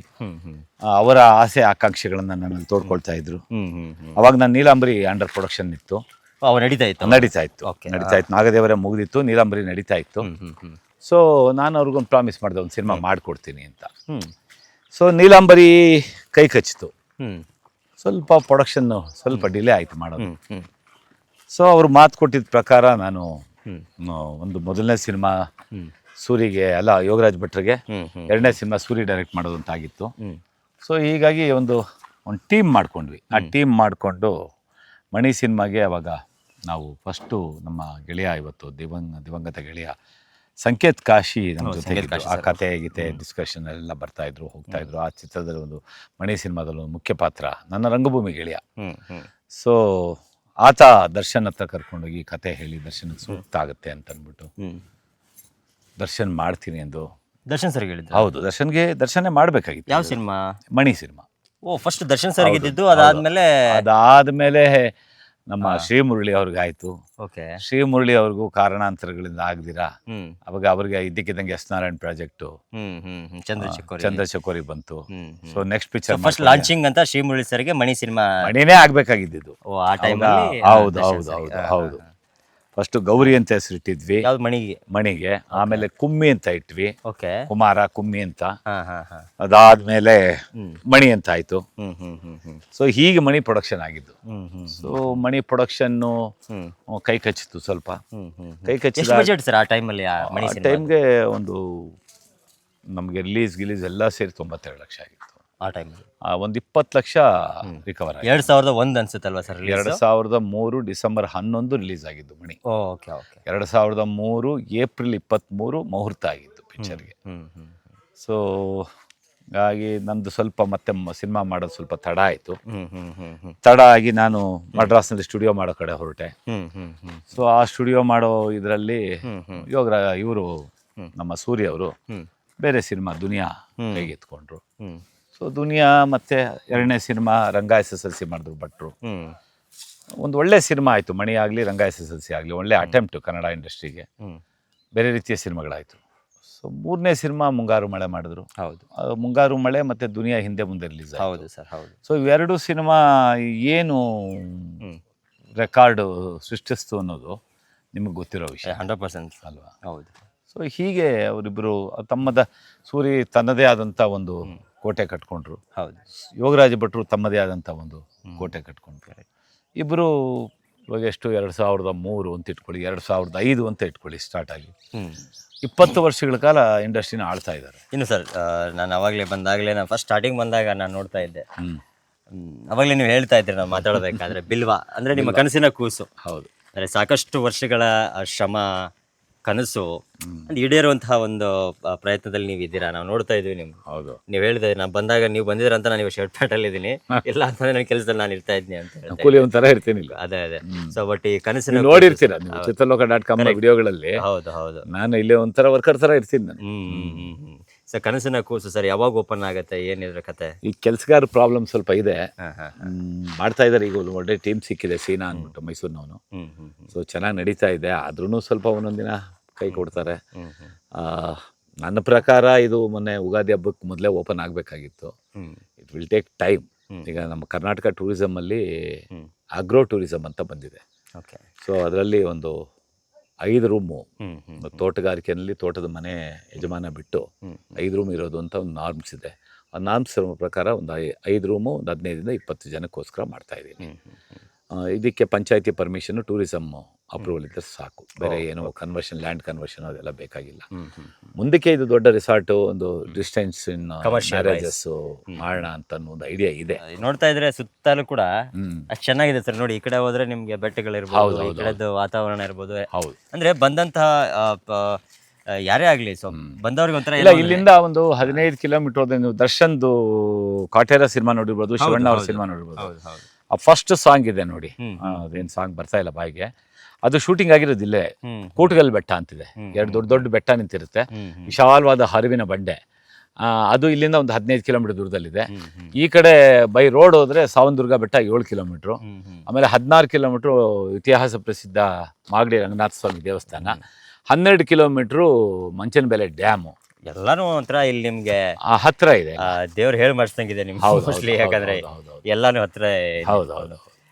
ಬಟ್ ಏನಂದ್ರೆ ಸರ್, ನನಗೆ ಒಂದು ಪರ್ಸ್ನಲಿ ನನಗೇನಂದ್ರೆ ಸರ್, ಈಗೆಲ್ಲವನ್ನ ನೋಡಿದ್ರಿ ನೀವು ಇವಾಗ ಲಾಸ್ಟ್ ಅಂದರೆ 55 ವರ್ಷಗಳಿಂದ ಸಿನಿಮಾ ರಂಗ ಇರ್ಬೋದು, ಆಮೇಲೆ ನಿಮ್ಮದೇ ಆದಂತಹ ಕನಸಾಗಿರುವಂತಹ ಒಂದು ರೆಸಾರ್ಟ್ ವಿಚಾರ ಇರ್ಬೋದು, ಎಲ್ಲವನ್ನ ಇಷ್ಟು ವರ್ಷಗಳ ಕಾಲ ನೋಡ್ಕೊಂಬಂದ್ರಿ. ಬಟ್ ವಾಪಸ್ ಹಿಂಗೆ ತಿರುಗಿ ಹಿಂದೆ ವಾಪಸ್ ಜೀವನ ನೋಡಿದಾಗ ಒಂದು ಕ್ಷಣ ಅನಿಸುವಂಥದ್ದು ನೀವು ಮಾತುಗಳೇನು ಸರ್? ಏನೂ ಇಲ್ಲ, ಊರು ಹೋಗು ಅನ್ನತ್ತೆ, ಕಾಡು ಬಾ ಅನ್ನತ್ತೆ. ಬಟ್ ಅಂದರೆ ಆ ಕಹಿ ಇರ್ಬೋದು, ಇಲ್ಲ ಸಿಹಿ ಇರ್ಬೋದು, ಅಂದರೆ ಇವಾಗ ನಾವು ಕಳ್ಕೊಂಡಂಥದ್ದು ಇರ್ಬೋದು ಸರ್, ಪಡ್ಕೊಂಡಂಥದ್ದು ಇರಬಹುದು. ಅಂದ್ರೆ ಪಡ್ಕೊಂಡಿದ್ದು ತುಂಬ ಇದೆ, ಕಳ್ಕೊಂಡಿದ್ದು ತುಂಬ ಇದೆ. ಒಂದು ಕಡೆ ಯೋಚನೆ ಮಾಡ್ತಾ ಕೂತ್ಕೊಂಡ್ರೆ ನಮ್ಮ ಸುತ್ತಲಿನ ಕೆಲವು ವ್ಯಕ್ತಿಗಳನ್ನು ನೋಡಿದಾಗ, ಈ ವ್ಯಕ್ತಿಗಳೆಲ್ಲ ಹೀಗೆ ನಮ್ಮ ಮುಂದೆ ಇದ್ರಲ್ಲ, ಅವತ್ತಿನ ದಿನಕ್ಕೆ ನಾವು ಬೇರೆ ರೀತಿಯ ಕಾರುಗಳೆಲ್ಲ ಇಟ್ಕೊಂಡು ಓಡಾಡ್ತಿದ್ವಲ್ಲ, ಇವತ್ತಿನ ದಿನಕ್ಕೆ ನಾವು ಹೀಗಿದ್ದೀವಲ್ಲ, ನಾನು ಅದೇ ಜೀವನನ ಆಯ್ಕೆ ಮಾಡ್ಕೊಂಡಿದ್ರೆ, ನನ್ನ ವೃತ್ತಿ ಕಾಂಟ್ರಾಕ್ಟರ್ ವೃತ್ತಿ ಅಥವಾ ರಿಯಲ್ ಎಸ್ಟೇಟ್ನ ಆಯ್ಕೆ ಮಾಡ್ಕೊಂಡಿದ್ದಿದ್ರೆ ನಾನು ಹೀಗಿರ್ಬೋದಾಗಿತ್ತಲ್ಲ, ದುಡ್ಡು ಕಾಸು ಸಂತೃಪ್ತಿಯಾಗಿ ನನ್ನ ಮಕ್ಕಳಿಗೆ ನೋಡಿಕೊಂಡು ಅಂತ. ಅದು ಕೊರಗಿದೆಯಾ ಸರ್ ನಿಮ್ಗೆ? ಆ ಕೊರಗು ಬರುತ್ತೆ ಒಂದೊಂದ್ಸತಿ ಆ ಕೊರಗು ಬರುತ್ತೆ. ಅಟ್ ದ ಸೇಮ್ ಟೈಮು ಎಲ್ಲರೂ ಒಂದು ಪಬ್ಲಿಕಲ್ಲಿ ಹೋಗಿ ನಿಂತ್ಕೊಂಡು ಒಂದು ಟೀ ಕುಡಿಬೇಕು ಅಂತ, ಉತ್ತರ ಕರ್ನಾಟಕ ಇರ್ಬೋದು, ಹಳೆ ಮೈಸೂರು ಕಡೆ ಇರ್ಬೋದು, ಹೋಗಿ ನಿಂತ್ಕೊಂಡಾಗ ಒಂದು 4 ಜನ ಬಂದು, ಸರ್ ನಿಮ್ದು ಆ ಸಿನಿಮಾ ನೋಡಿದ್ದೀನಿ, ಏನು ಸರ್ ಆ ಡೈಲಾಗು ಅಂತ ಅಂದ್ಬಿಟ್ಟು ಜೊತೆಗೆ ನಿಂತ್ಕೊಂಡು ಒಂದು ಸೆಲ್ಫಿ ತೊಗೋಬೇಕು ಅಂತಾರಲ್ಲ, ಆವಾಗ ಸಿಗುವಂಥ ತೃಪ್ತಿ ಇದೆಯಲ್ಲ, ಅದು ಎಷ್ಟು 1000 ಕೋಟಿ ಇದ್ರೂ ಸಾಲಲ್ಲ. ಸೊ 2 ಪ್ಲಸ್ ಆ್ಯಂಡ್ ಮೈನಸ್ ಎರಡೂ ಇದೆ ಜೀವನದಲ್ಲಿ. ನಿಮ್ಮ ಪ್ರಕಾರ ಜೀವನವನ್ನು ನೋಡೋ ರೀತಿ ಹೇಗಿರುತ್ತೆ? ಯಾವ ರೀತಿ ಕಂಡ್ಕೊಂಡಿದ್ದೀರಾ ಅಂತ ನಿಮ್ಗೆ ಅನಿಸುತ್ತೆ ಸರ್? ಜೀವನವನ್ನು ನೋಡೋ ರೀತಿ ನನ್ನ ಪ್ರಕಾರ ಈಗ ನೋಡಿದ್ರಿ, ನನಗೆ ಅಫ್ಕೋರ್ಸ್ ಸ್ವಲ್ಪ ಏಟು ಬಿದ್ದಿರೋದನ್ನೇ ಕೆಳಗಡೆ ಕೂತ್ಕೊಳ್ಳೋಕ್ಕಾಗಲಿಲ್ಲ. ಹೌದು. ಊಟ ಮಾಡಿದ ಅರ್ಧ ಗಂಟೆಯಲ್ಲಿ ನಿದ್ದೆ ಬರುತ್ತೆ ಸರ್. ನಾನು ಮಣಿ ಸಿನಿಮಾ ಮಾಡಿದ ಮೇಲೆ ಮನೆ ಮಾರಿದೆ, ನಾನು ನೆಮ್ಮದಿಯಾಗಿ ನಿದ್ದೆ ಮಾಡಿದೆ ಮಲಗಿ ಬಂದಿದ ತಕ್ಷಣ.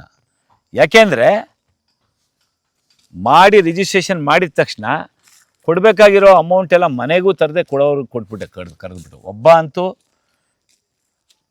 ಒಂದು 4 ದಿನ ಬಡ್ಡಿ ಲೇಟ್ ಆಗಿತ್ತು, 2 ವರ್ಷ ಬಡ್ಡಿ ಕಟ್ಟಿದ್ದೆ. 4 ದಿನ ಬಡ್ಡಿಗೆ ಭಾಳ ರಫಾಗಿ ಮಾತಾಡ್ಬಿಟ್ಟ ಒಬ್ಬ. ಅವನು ನನ್ನಿಂದ ಚೆನ್ನಾಗಿ ಸಂಪಾದನೆ ಮಾಡಿದ್ದಾನೆ. ಬೆಂಗಳೂರಿನಲ್ಲಿ ಅವನ 2 ಹೆಣ್ಮಕ್ಳಿಗೆ ನಾನೇ ನಿಂತು ಮದುವೆ ಮಾಡಿಕೊಟ್ಟಿದ್ದೀನಿ. ಆಮೇಲೆ ನಾನೇ ಅವನ ಮೊದಲನೇ ಮನೆಯನ್ನು ಕಟ್ಕೊಟ್ಟೆ. ಭಾಳ ಬೇಜಾರಾಗಿ ಮಾತಾಡ್ಬಿಟ್ಟ, ಏನೋ ಒಂದು 4 ದಿನ ಬಡ್ಡಿಗೋಸ್ಕರ. ಅಲ್ಲಿವರೆಗೂ ಬಡ್ಡಿ ಕಟ್ಕೊಂಬಂದಿದ್ದೀನಿ. ತೊಗೊಂಡೋಗಿ ಅವನ ಮನೆಗೆ ಕೂತ್ಕೊಂಡು, ಅಂದರೆ ಅವನು ಅಫ್ಕೋರ್ಸ್ ಬೇರೆಯವ್ರ ಹತ್ರ ಕೊಡಿಸಿದ್ದ ಅಂದ್ಕೊಳ್ಳಿ. ಅವನು ಹಲವಾರು ವರ್ಷಗಳಿಂದ ನನ್ನ ವ್ಯಕ್ತಿತ್ವ ನೋಡಿದ ಮೇಲೆ ಅವ್ರ ಹತ್ರ ಮಾತಾಡಬೇಕಾಗಿರಲಿಲ್ಲ. 4 ದಿನದ ಬಡ್ಡಿ ಸಮೇತ, ಬೇಡ 4 ದಿನದ ಬಡ್ಡಿ ಅಂದರು. ತೊಗೊಳ್ಳಿ ನಿಮ್ಮ ಬಡ್ಡಿ ಅಂತ ಕೊಟ್ಟು ನೇರವಾಗಿ ಬಂದೆ. ಚೆನ್ನಾಗಿ ನಿದ್ದೆ ಮಾಡಿದೆ. ಮನುಷ್ಯನಿಗೆ ಅದೇ ಹೇಳನಲ್ಲ, ಇದ್ದಾಗ ಎಲ್ಲರೂ ಬರ್ತಾರೆ ಸರ್. ಹೌದು. ಇಲ್ಲದಾಗ ಯಾರು ಇರಲ್ಲ ಅಲ್ವಾ ಸರ್? ಅದನ್ನು ನೀವು ತುಂಬ ಅನುಭವಿಸ್ಬಿಟ್ಟಿದ್ದೀರಾ. ಯಾಕಂದರೆ ನೀವು ಹೇಳ್ದಂಗೆ ನನ್ನ ಜೊತೆಗಿದ್ದಂಥವ್ರು ಕೋಟಿ ಕಾರ್ಗಳಲ್ಲಿ ಬಂಗ್ಲೆಗಳಲ್ಲಿ ಇರುವಂಥದ್ದು ನೋಡಿದ್ದೀರಾ, ನೀವು ಕಳ್ಕೊಂಡವ್ರು ನೋಡಿದ್ದೀರಾ. ಹೌದು ಅಲ್ವಾ? ಕಳ್ಕೊಂಡವ್ರು ನೋಡಿದ್ದೀನಿ ಅಲ್ವಾ ಸರ್? ಬಟ್ ಅದನ್ನೆಲ್ಲ ನೋಡಿದಾಗ ಅನ್ಸುತ್ತಲ್ವಾ, ಒಂದು ಮನುಷ್ಯ ಅಂದರೆ ಗಳಿಸೋದೆಷ್ಟು ಕಷ್ಟ ಆಗುತ್ತೆ, ಅಳಿಸೋದೆಷ್ಟು ಕಷ್ಟ ಆಗುತ್ತೆ. ಮೀನ್ಸ್ ಗಳಿಸೋದು ತುಂಬ ಕಷ್ಟ ಇದೆ, ಕಳಿಯೋದು ತುಂಬ ಈಸಿ. ಹಿಂಗೆ ಅನ್ನೋಷ್ಟರಲ್ಲಿ ಹೊರಟೋಗುತ್ತೆ, ಗೊತ್ತಾಗಲ್ಲ. ಹಿಂಗೆ ಅನ್ನೋಷ್ಟರಲ್ಲಿ ಹೊರಟೋಗುತ್ತೆ.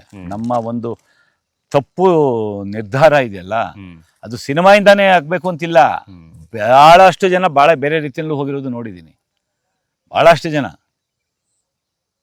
ಸಿನಿಮಾಯಿಂದ ಅದು ಬರುತ್ತೆ. It's happen. ಎಲ್ಲ ಪ್ರತಿಯೊಬ್ಬ ಇದು ಚಕ್ರ ಸಿದ್ಧಾಂತ ಅಂತ ಹೇಳ್ತೀವಲ್ಲ. ಕರೆಕ್ಟ್. ಇವಾಗ ಚಕ್ರದಲ್ಲಿ ನಾವು ಕೆಳಗಡೆ ಇರ್ತೀವಿ, ಕಾಲಚಕ್ರ ತಿರುಗ್ತಾ ಇರ್ತಾರೆ, ಮೇಲ್ಗಡೆ ಇರೋನು ನಗ್ತಾನೆ. ಚಕ್ರದ ನಾವು ಮೇಲ್ಗಡೆ ಹೋಗ್ತೀವಿ, ಮೇಲವ್ರು ನಾವು ನಗ್ತೀವಿ, ಕೆಳಗಡೆ ಇರೋನು ಅಳ್ತಾ ಇರ್ತಾನೆ. ಸೊ ಆ ಕಾಲಚಕ್ರ ತಿರುಗಬೇಕಾದ್ರೆ ನಾವು ಎಲ್ಲರನ್ನೂ ಇರಲಿ ಇಲ್ಲದೆ ಇರಲಿ, ಈಗ ನನಗೆ ಇನ್ನೊಂದು 1000 ಕೋಟಿ ಬಂದ್ರೂ ಇದೇ ಕರಿಸುಬ್ಬನೇ ಹೀಗೆ ಇರ್ತೀನಿ ಅಲ್ವಾ, ಬರ್ದೇ ಇದ್ರೂ ಹೀಗೆ ಇರ್ತೀನಿ. ಇಲ್ಲ ಅಂತ ಅಂದ್ಬಿಟ್ಟು ಯಾರ ಹತ್ರ ಹೋಗಿ ಭಿಕ್ಷೆ ಬೇಡಲ್ಲ. ಕರೆಕ್ಟ್. ಇದೆ ಅಂತ ತೊಗೊಂಡೋಗಿ ಸುರಿಯಲ್ಲ ಯಾರಿಗೂ. ನಮ್ಮ ಕೈನಲ್ಲಿ ಆಗಿದ್ದು ಯಾರಿಗೂ ಹೆಲ್ಪ್ ಮಾಡೋಣ ಅಷ್ಟೇ. ಇನ್ನಷ್ಟು ವಿಚಾರಗಳ ಜೀವನ, ನೀವು ಕಂಡಂತಹ ಜೀವನ, ನೀವು ನೋಡಿದಂತಹ ಸೋಲುಗಳಿರ್ಬೋದು, ಖುಷಿ ಇರ್ಬೋದು, ಎಲ್ಲವನ್ನ ನೋಡಿದಾಗ ಒಂದು ಕ್ಷಣ ಆಗುವಂತಹ ನೆನಪುಗಳನ್ನು ನೀವು ಅವಾಗಲೇ ನೆನಪಿಸ್ಕೊಂಡ್ರಿ. ಬಟ್ ಬಟ್ ಎಲ್ಲ ಒಂದು ಕಡೆ ಕೆಲವೊಂದಿಷ್ಟು ಖುಷಿ ವಿಚಾರಗಳು ಇಂಡಸ್ಟ್ರಿಗೆ ಬಂದು ನೀವು 55 ವರ್ಷಗಳನ್ನು ಕಂಪ್ಲೀಟ್ ಮಾಡಿದ್ರು ಕೂಡ ಎಲ್ಲ ಒಂದು ಕಡೆ ಈ ನನ್ನ ಜೀವನದಲ್ಲಿ ಈ ಕ್ಷಣಗಳು ಅಂತ ಇರುತ್ತಲ್ಲ ಸರ್, ನೀವು ಅಂದರೆ ಇವತ್ತಿಗೂ ನನಗೆ ಆ ನೆನಪಾಗುತ್ತೆ ಆ ಕ್ಷಣಗಳು ಅನ್ನುವಂಥದ್ದು ಯಾವುದು ಸರ್? ಹೇಗೆ ಹೇಳೋದು ಅಂತಲೇ ಅರ್ಥ ಆಗ್ತಾ ಇಲ್ಲ. 2005 ಜನವರಿ 1ನೇ ತಾರೀಕು ನಗು ಬರುತ್ತೆ. ಇನ್ನೂ ಬೆಂಗಳೂರಿನ ಸ್ಟುಡಿಯೋ ಮಾಡಿರಲಿಲ್ಲ, ನಾನು ಮಡ್ರಾಸ್ ಸ್ಟುಡಿಯೋ ಮಾಡಿದ್ವಿ. ಆ ಸೌಂಡ್ ನೆಗೆಟಿವ್ ಪ್ರತಿ ದಿನ ಬರೋದು ನಮಗೆ ಇಲ್ಲಿ ಕನ್ನಡ ಸಿನಿಮಾಗಳಿಗೆ. ಸೌಂಡ್ ಟ್ರಾನ್ಸ್ಫರ್ ಆಗಿ ಡೆವಲಪ್ ಆಗಿ ಬರೋದು. ಬರ್ತಿರ್ಬೇಕಾದ್ರೆ ಏರ್ಪೋರ್ಟಿಂದ ಲಗೇಜ್ ತೊಗೊಂಡು ಹಿಂದ್ಗಡೆ ಒಂದು ಬ್ಯಾಗು, ಮುಂದ್ಗಡೆ ಟ್ಯಾಂಕ್ ಮೇಲೆ ಒಂದು ಇಟ್ಕೊಂಡು, ಒಂದು 2 ಸಿನಿಮಾ ಮಾಡಿದಂಥ ಮನುಷ್ಯ ಬೈಕಲ್ಲಿ ಇಟ್ಕೊಂಡು ಬರ್ತಿರ್ಬೇಕಾದ್ರೆ ಪದೇ ಪದೇ ಪದೇ ಫೋನು ನನಗೆ. ಏನು ಇಷ್ಟು ಫೋನ್ಗಳು ಓಡ್ತಾ ಇದೆ ಅಂದರೆ ಟ್ರಾಫಿಕ್ಕು. ಅದು ಓಲ್ಡ್ ಏರ್ಪೋರ್ಟ್ ಇತ್ತು, ಹೊಸ ಏರ್ಪೋರ್ಟ್ ಇರಲಿಲ್ಲ. ಓಲ್ಡ್ ಏರ್ಪೋರ್ಟಲ್ಲಿ ಬರ್ತಿರ್ಬೇಕಾದ್ರೆ ಫೋನ್ಗಳು ಏನು ಅಂತ ಫೋನ್ ಎತ್ತಿದೆ ನನ್ನ ಗೆಳೆಯ ಮಾರ್ ಸುರೇಶ ಫೋನ್ ಮಾಡಿ, ಕಂಗ್ರ್ಯಾಚುಲೇಷನ್ ಅಪ್ಪ ಅಂತಂದ. ನಾನು ಏತಕ್ಕೋ ಅಂದರೆ, ಏನಪ್ಪ ಬೆಸ್ಟ್ ಫಿಲಿಮ್ ಅವಾರ್ಡ್ ಬಂದುಬಿಟ್ಟಿದೆ ನಿಂದು ಮಣಿ ಸಿನಿಮಾ ಅಂದ. ಸುಳ್ಳೆಲ್ಲ ಹೇಳ್ಬೇಡ, ಕರೆಕ್ಟಾಗಿ ಹೇಳು ಅಂದೆ. ಇಲ್ಲ, ಬೆಸ್ಟ್ ಫಿಲಿಮ್ ಅವಾರ್ಡ್ ಬಂದುಬಿಟ್ಟಿದೆ, ನಿನಗೆ ಬೆಸ್ಟ್ ಸ್ಟೋರಿ ರೈಟರ್ ಅಂತ ಅವಾರ್ಡ್ ಬಂದುಬಿಟ್ಟಿದೆ ಅಂದ. ನಾನು ನಂಬೋಕ್ಕಾಗಲಿಲ್ಲ. ನನಗೆ ಆ ಸಿನಿಮಾ ಅವಾರ್ಡ್ ಬರಬೇಕು, ಬೆಸ್ಟ್ ಫಿಲ್ಮ್ ಬರಬೇಕು, ಇಲ್ಲ ಬೆಸ್ಟ್ 3 ಫಿಲಿಮ್ಸು ಅಥವಾ ಬೆಸ್ಟ್ ಎನ್ವೈರ್ಮೆಂಟಲ್ ಫಿಲ್ಮ್, ಸಾಮಾಜಿಕ ಚಿತ್ರ, ಈ 4ರಲ್ಲಿ ಯಾವುದಾದ್ರು ಒಂದು ಅವಾರ್ಡ್ ಬಂದರೆ ನನಗೆ ಆಗಿದ್ದಂಥ ಕಮಿಟ್ಮೆಂಟಲ್ಲಿ ಸಬ್ಸಿಡಿಗೆ ನೇರವಾಗಿ ಹೋಗುತ್ತೆ. 10 ಲಕ್ಷ ಸಬ್ಸಿಡಿ ಸಿಗುತ್ತೆ. ಬೇರೆ ಏನೇ ಅವಾರ್ಡ್ ಬಂದರೂ ಅದು ಕಮಿಟಿಗೆ ಹೋಗುತ್ತೆ. ಸುಳ್ಳೆಲ್ಲ ಹೇಳ್ಬೇಡ, ಸುಮ್ಮನೆ ಅಂದ. ಒಂದು 2 ನಿಮಿಷ ಇರು, ಕಟ್ ಮಾಡಿ ಹೇಳ್ತೀನಿ ಅಂತಂದರು. ಇದ್ದೇ ಕಟ್ ಮಾಡಿದ್ರೆ ಡೆಪ್ಟಿ ಡೈರೆಕ್ಟರ್ ಆಗಿದ್ರು ಸೋಮಶೇಖರ್ ಅಂತ. ಅವ್ರು ಫೋನ್ ಮಾಡಿದ್ರು ನನಗೆ, ಕಂಗ್ರಾಚುಲೇಷನ್ ಕಥೆಗಾರರೇ ಅಂತಂದರು. ವಾರ್ತಾ ಇಲಾಖೆಯ ಡೆಪ್ಟಿ ಡೈರೆಕ್ಟ್ರು. ಸುಮ್ಮನೆ ಬುದ್ಧಿ, ನೀವೇನು ಹಿಂಗೆ? ಇಲ್ಲಪ್ಪ, ಬೆಸ್ಟ್ ಸ್ಟೋರಿ ರೈಟ್ರು ಈ ವರ್ಷ ನಿಂದು, ಏನು ಬಂದಿದೆ ಕರೆಕ್ಟಾಗಿ ಹೇಳಿ ಅಂತಂದೆ. ಬೆಸ್ಟ್ ಸಪೋರ್ಟಿಂಗ್ ಆ್ಯಕ್ಟ್ರು ಉಮಾಶ್ರೀಗೆ ಬಂದಿದೆ, ಬೆಸ್ಟ್ ಸಪೋರ್ಟಿಂಗ್ ಆ್ಯಕ್ಟರು ರಂಗಾಯಣ ರಘುಗೆ ಬಂದಿದೆ, ಬೆಸ್ಟ್ ಸ್ಟೋರಿ ರೈಟ್ರು ನಿಮಗೆ ಬಂದಿದೆ ಅವಾರ್ಡು, ಕಂಗ್ರ್ಯಾಚುಲೇಷನ್. 1 ನಿಮಿಷ ಇಲ್ಲೇ ಇರಿ, ಅಧ್ಯಕ್ಷರಿದ್ದಾರೆ ಅಂದರೆ screening committee chairman, award committee chairman, ನನ್ನ ಹಳೆ ಫ್ರೆಂಡ್ ಅವರು, PH ವಿಶ್ವನಾಥ್ ಇದ್ದಾರೆ, ಕೊಡಿ ಅಂತಂದು. ಸೊ ಮನಸ್ಸಿಗೆ ಒಂದು ಸೆಕೆಂಡ್ ಬೇಜಾರಾಯ್ತು ನನಗೆ. ಯಾಕೆ ಬೇಜಾರಾಯಿತು ಅಂದರೆ, ಎಗೇನ್ ನನ್ನ ಸಿನಿಮಾ ಸಬ್ಸಿಡಿ ಕಮಿಟಿಗೆ ಹೋಗುತ್ತಲ್ಲ. 3 ಅವಾರ್ಡ್ ಬಂದಿದೆ, 3 ಅವಾರ್ಡ್ ಬಂದಿದ್ರು ಕಮಿಟಿಗೆ ಹೋಗುತ್ತೆ. ಆ ಕಮಿಟಿನಲ್ಲಿ ಏನಾದ್ರು ರಿಜೆಕ್ಟ್ ಆಯಿತು ಸಿನಿಮಾ ಅಂತಂದರೆ ನನಗೆ 10 ಲಕ್ಷ ಸಬ್ಸಿಡಿ ಬರಲ್ಲ. ನನಗಿರೋ ಕಮಿಟ್ಮೆಂಟ್ಸ್ ಏನು ಮಾಡಲಿ? ಈಗಾಗಲೇ 70 ಲಕ್ಷ ಕಳ್ಕೊಂಡಿದ್ದೀನಿ. ಒಂದು ಕ್ಷಣ ಬೇಜಾರಾಯಿತು. ಸೊ ಆ ಕ್ಷಣಗಳನ್ನ ನಾನು 2 ನನ್ನ ಲೈಫಲ್ಲಿ ಮರೆಯೋಕ್ಕೆ ಸಾಧ್ಯ ಇಲ್ಲ. ಇನ್ನು ಸರ್, ನೀವು ಹೇಳ್ದಂಗೆ ಅದೇ ಪ್ರತಿಯೊಬ್ಬರ ಜೀವನದಲ್ಲೂ ಒಂದು ಆ ಘಟನೆಗಳು ನೀವು ಹೇಳ್ದಂಗೆ ಇದ್ದೇ ಇರುತ್ತೆ. ಹೌದು, ಎಲ್ಲವೂ ಒಂಥರ ಅವಿಸ್ಮರಣೀಯ, ಒಂಥರ ಪ್ರತಿದಿನ ಕೂಡ ಅದೊಂಥರ ನೆನಪು ಮಾಡ್ಕೊಳ್ಳುವಂತಹ ಕೆಲವೊಂದಿಷ್ಟು ಘಟನೆಗಳು. ಹೌದು. ಬಟ್ ನಾವು ನಿಮ್ಮನ್ನು ಪರ್ಸ್ನಲಿ ಅಂತಂದರೆ, ಇವಾಗ ಅಧ್ಯಕ್ಷ ಸಿನಿಮಾ ನೋಡಿದಾಗ, ವಿಷ್ಣುವರ್ಧನ ಸಿನಿಮಾ ನೋಡಿದಾಗ ತುಂಬ, ಯಾಕಂದರೆ ಆ ಒಂದು ಪಾತ್ರಗಳೇನಿದೆ ಇವತ್ತಿಗೂ ಜನ, ಕರಿಸುಬ್ಬು ಸರ್ ಅಂದರೆ ಆ ಒಂದು ಪಾತ್ರಗಳನ್ನು ನೋಡ್ತಾರೆ, ಸಡನ್ಲಿ ಗೊತ್ತಾಗುತ್ತೆ. ಈ ಚಿಕ್ಕಣ್ಣ ಮತ್ತು ನಿಮ್ಮ ತಂದೆ ಮಗನ ಕ್ಯಾರೆಕ್ಟರು, ಈ ಕಡೆ ವಿಷ್ಣುವರ್ಧನ ಸಿನಿಮಾದಲ್ಲಿ ಸುದೀಪ್ ಸರ್ ಮತ್ತು ನಿಮ್ಮ. ಬಟ್ ಸುದೀಪ್ ಸರ್ನ ನೋಡೋದಾದರೆ, ನೀವು ಅವತ್ತಿಂದ ನೋಡ್ತಾ ಇದ್ದೀರಾ. ಈ ರಂಗ SSLC ಟೈಮ್ ಇರಬಹುದು, ಅದಕ್ಕಿಂತ ಮುಂಚಿತವಾಗ್ಲೂ ಕೂಡ ಅದಕ್ಕೆ ಮುಂಚೆ ಮುಸ್ಸಂಜೆ ಸೊ ಅದಕ್ಕಿಂತ ಮುಂಚಿತವಾಗ್ಲಿ ಸ್ಪರ್ಶ ಪಿಕ್ಚರ್ದಿಂದ ಗೊತ್ತು, ಸ್ಪರ್ಶದಿಂದ ನೋಡ್ತಾ ಇದ್ದೀರಾ. ಇವತ್ತು ನೋಡಿದಾಗ ಅಂದರೆ, ಇವತ್ತು ಪ್ಯಾನ್ ಇಂಡಿಯಾ, ಸೊ ಪ್ರತಿಯೊಂದು ಇವಾಗ ತೆಲುಗುದಲ್ಲಿರ್ಬೋದು, ತಮಿಳಲ್ಲಿರ್ಬೋದು, ಬಾಲಿವುಡಲ್ಲಿ ಕೂಡ ಇರಬಹುದು, ಎಲ್ಲ ರಂಗದಲ್ಲೂ ಕೂಡ ತಮ್ಮದೇ ಆದಂತಹ ವಿಭಿನ್ನವಾದಂತಹ ಒಂದು ತಮ್ಮದೇ ಛಾಪನ್ನು ಮೂಡಿಸಿರುವಂತಹ ನಟ. ಸೊ ಅವ್ರ ಬಗ್ಗೆ ಆ ವಿಷ್ಣುವರ್ಧನ ಟೈಮಲ್ಲಿ ನೆನಪುಗಳನ್ನು ಹಂಚ್ಕೋಬೇಕಾದ್ರೆ ಅದನ್ನ ಪಾತ್ರ ಸೆಲೆಕ್ಟ್ ಆಗಿದ್ದು ಹೇಗೆ ನೀವು ಅಂತ? ಅದಕ್ಕೆ ಏನಿಲ್ಲ, ನನ್ನ ಪ್ರೊಡಕ್ಷನ್ ಇದರಲ್ಲಿ previous picture, Vishnuvardhana previous picture, ಅವರು ಮ್ಯಾನೇಜರ್ ಆಗಿದ್ದವರು ನಮ್ಮ ಇವರೇ, ಯಾರು, ಯೋಗೀಶ್ ದ್ವಾರಕೀಶ್. ಓಕೆ.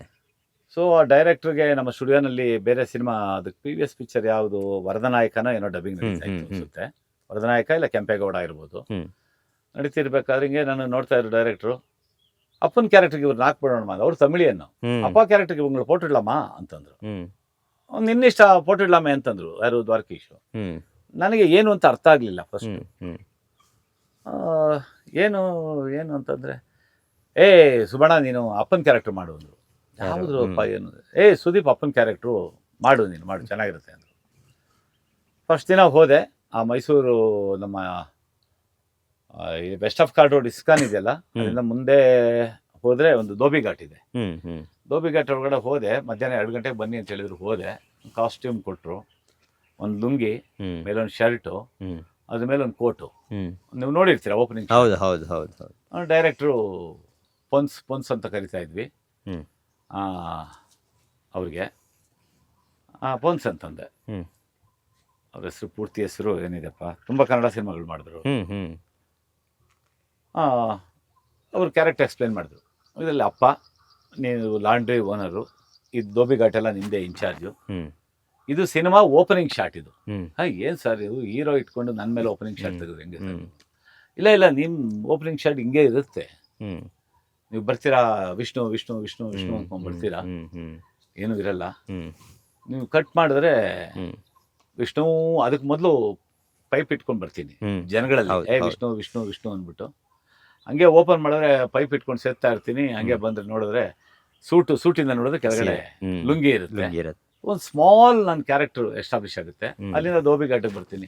ಧೋಬಿ ಘಾಟಿಗೆ ಬಂದ ತಕ್ಷಣ ಮತ್ತೆ ತಿರ್ಗಾ ವಿಷ್ಣು ಅಂತ ಕೂಗ್ತೀನಿ. ಸೊ ಇದು ಶಾರ್ಟ್, ಇದ್ರ ಮೇಲೆ ಟೈಟ್ಲ್ ಬರುತ್ತೆ. ಸರ್ ಏನು ಸರ್ ಇದು ಹೀರೋ ಸ್ಟಾರ್ಟಿಂಗ್ ಅಲ್ಲಿ ಹೀರೋನ ಇಂಟ್ರೊಡಕ್ಷನ್ ಕೊಡ್ಬೇಕಾ ನೀವು? ಅವರ ತಂದೆ ಕ್ಯಾರೆಕ್ಟ್ರು ನನ್ನನ್ನು ವಿಷ್ಣು ಅಂತ ಕರೆದು, ಇಲ್ಲ ಸರ್ ನೀವು ಕೊಡಿ, ನಾನು ಆಲ್ರೆಡಿ ಹೀರೋ ಗೊತ್ತು. ಇಲ್ಲ ಸರ್, ಈ ಶಾರ್ಟ್ ನಿಜವಾಗ್ಲೂ ಇರಲ್ಲ ಸಿನಿಮಾದಲ್ಲಿ. ಹೀರೋಗಳು ನಾನು ಡೈರೆಕ್ಟರ್ಗೆ ಹೇಳಿದೆ, ನಿಜವಾಗ್ಲೂ ಇರ್ತಾರ, ನಿಮ್ಮ ಸ್ಯಾಟಿಸ್ಫ್ಯಾಕ್ಷನ್ ನಾನು ಆ್ಯಕ್ಟ್ ಮಾಡ್ತೀನಿ. ಹಂಗೆ ಮಾಡಿದೆ. ಸೊ ಸುದೀಪ್ ಅವರು ಯಾವುದೇ ಇಂಟರ್ಫಿಯರ್ ಆಗಲಿಲ್ಲ. ಆ ಶಾರ್ಟ್ ಇವತ್ತಿಗೂ ಇದೆ ಸಿನಿಮಾದಲ್ಲಿ. ನನ್ನ ಮೇಲೆ ಓಪನ್ ಆಗುತ್ತೆ, ವಿಷ್ಣುವರ್ಧನ್ ಅನ್ನೋ ಟೈಟ್ಲು ನನ್ನ ಮೇಲೆ ಓಪನ್ ಆಗುತ್ತೆ, ಎಲ್ಲ ಹೀರೋಗಳ ಮೇಲೆ ಓಪನ್ ಆಗುತ್ತೆ, ನನ್ನ ಮೇಲೆ ಓಪನ್ ಆಗುತ್ತೆ. ಸೊ ಸುದೀಪ್ ಇವತ್ತು ಮ್ಯಾಕ್ಸ್ ಕರೆದಿದ್ರು. ಮ್ಯಾಕ್ಸ್ ಅಲ್ಲಿ ಮತ್ತೆ ಹೋಗಿ ಆಕ್ಟ್ ಮಾಡಿದೆ. ಅವ್ರದ್ದು ನನ್ನ ಕಾಂಬಿನೇಷನ್ ಇರುತ್ತೆ ಅನ್ಕೊಂಡೆ, ನೋಡಿದ್ರೆ ಇಲ್ಲ. ಅದೊಂದು ಫೋಟೋನಲ್ಲಿ ಅದು CG ಮಾಡಿದ್ದಾರೆ.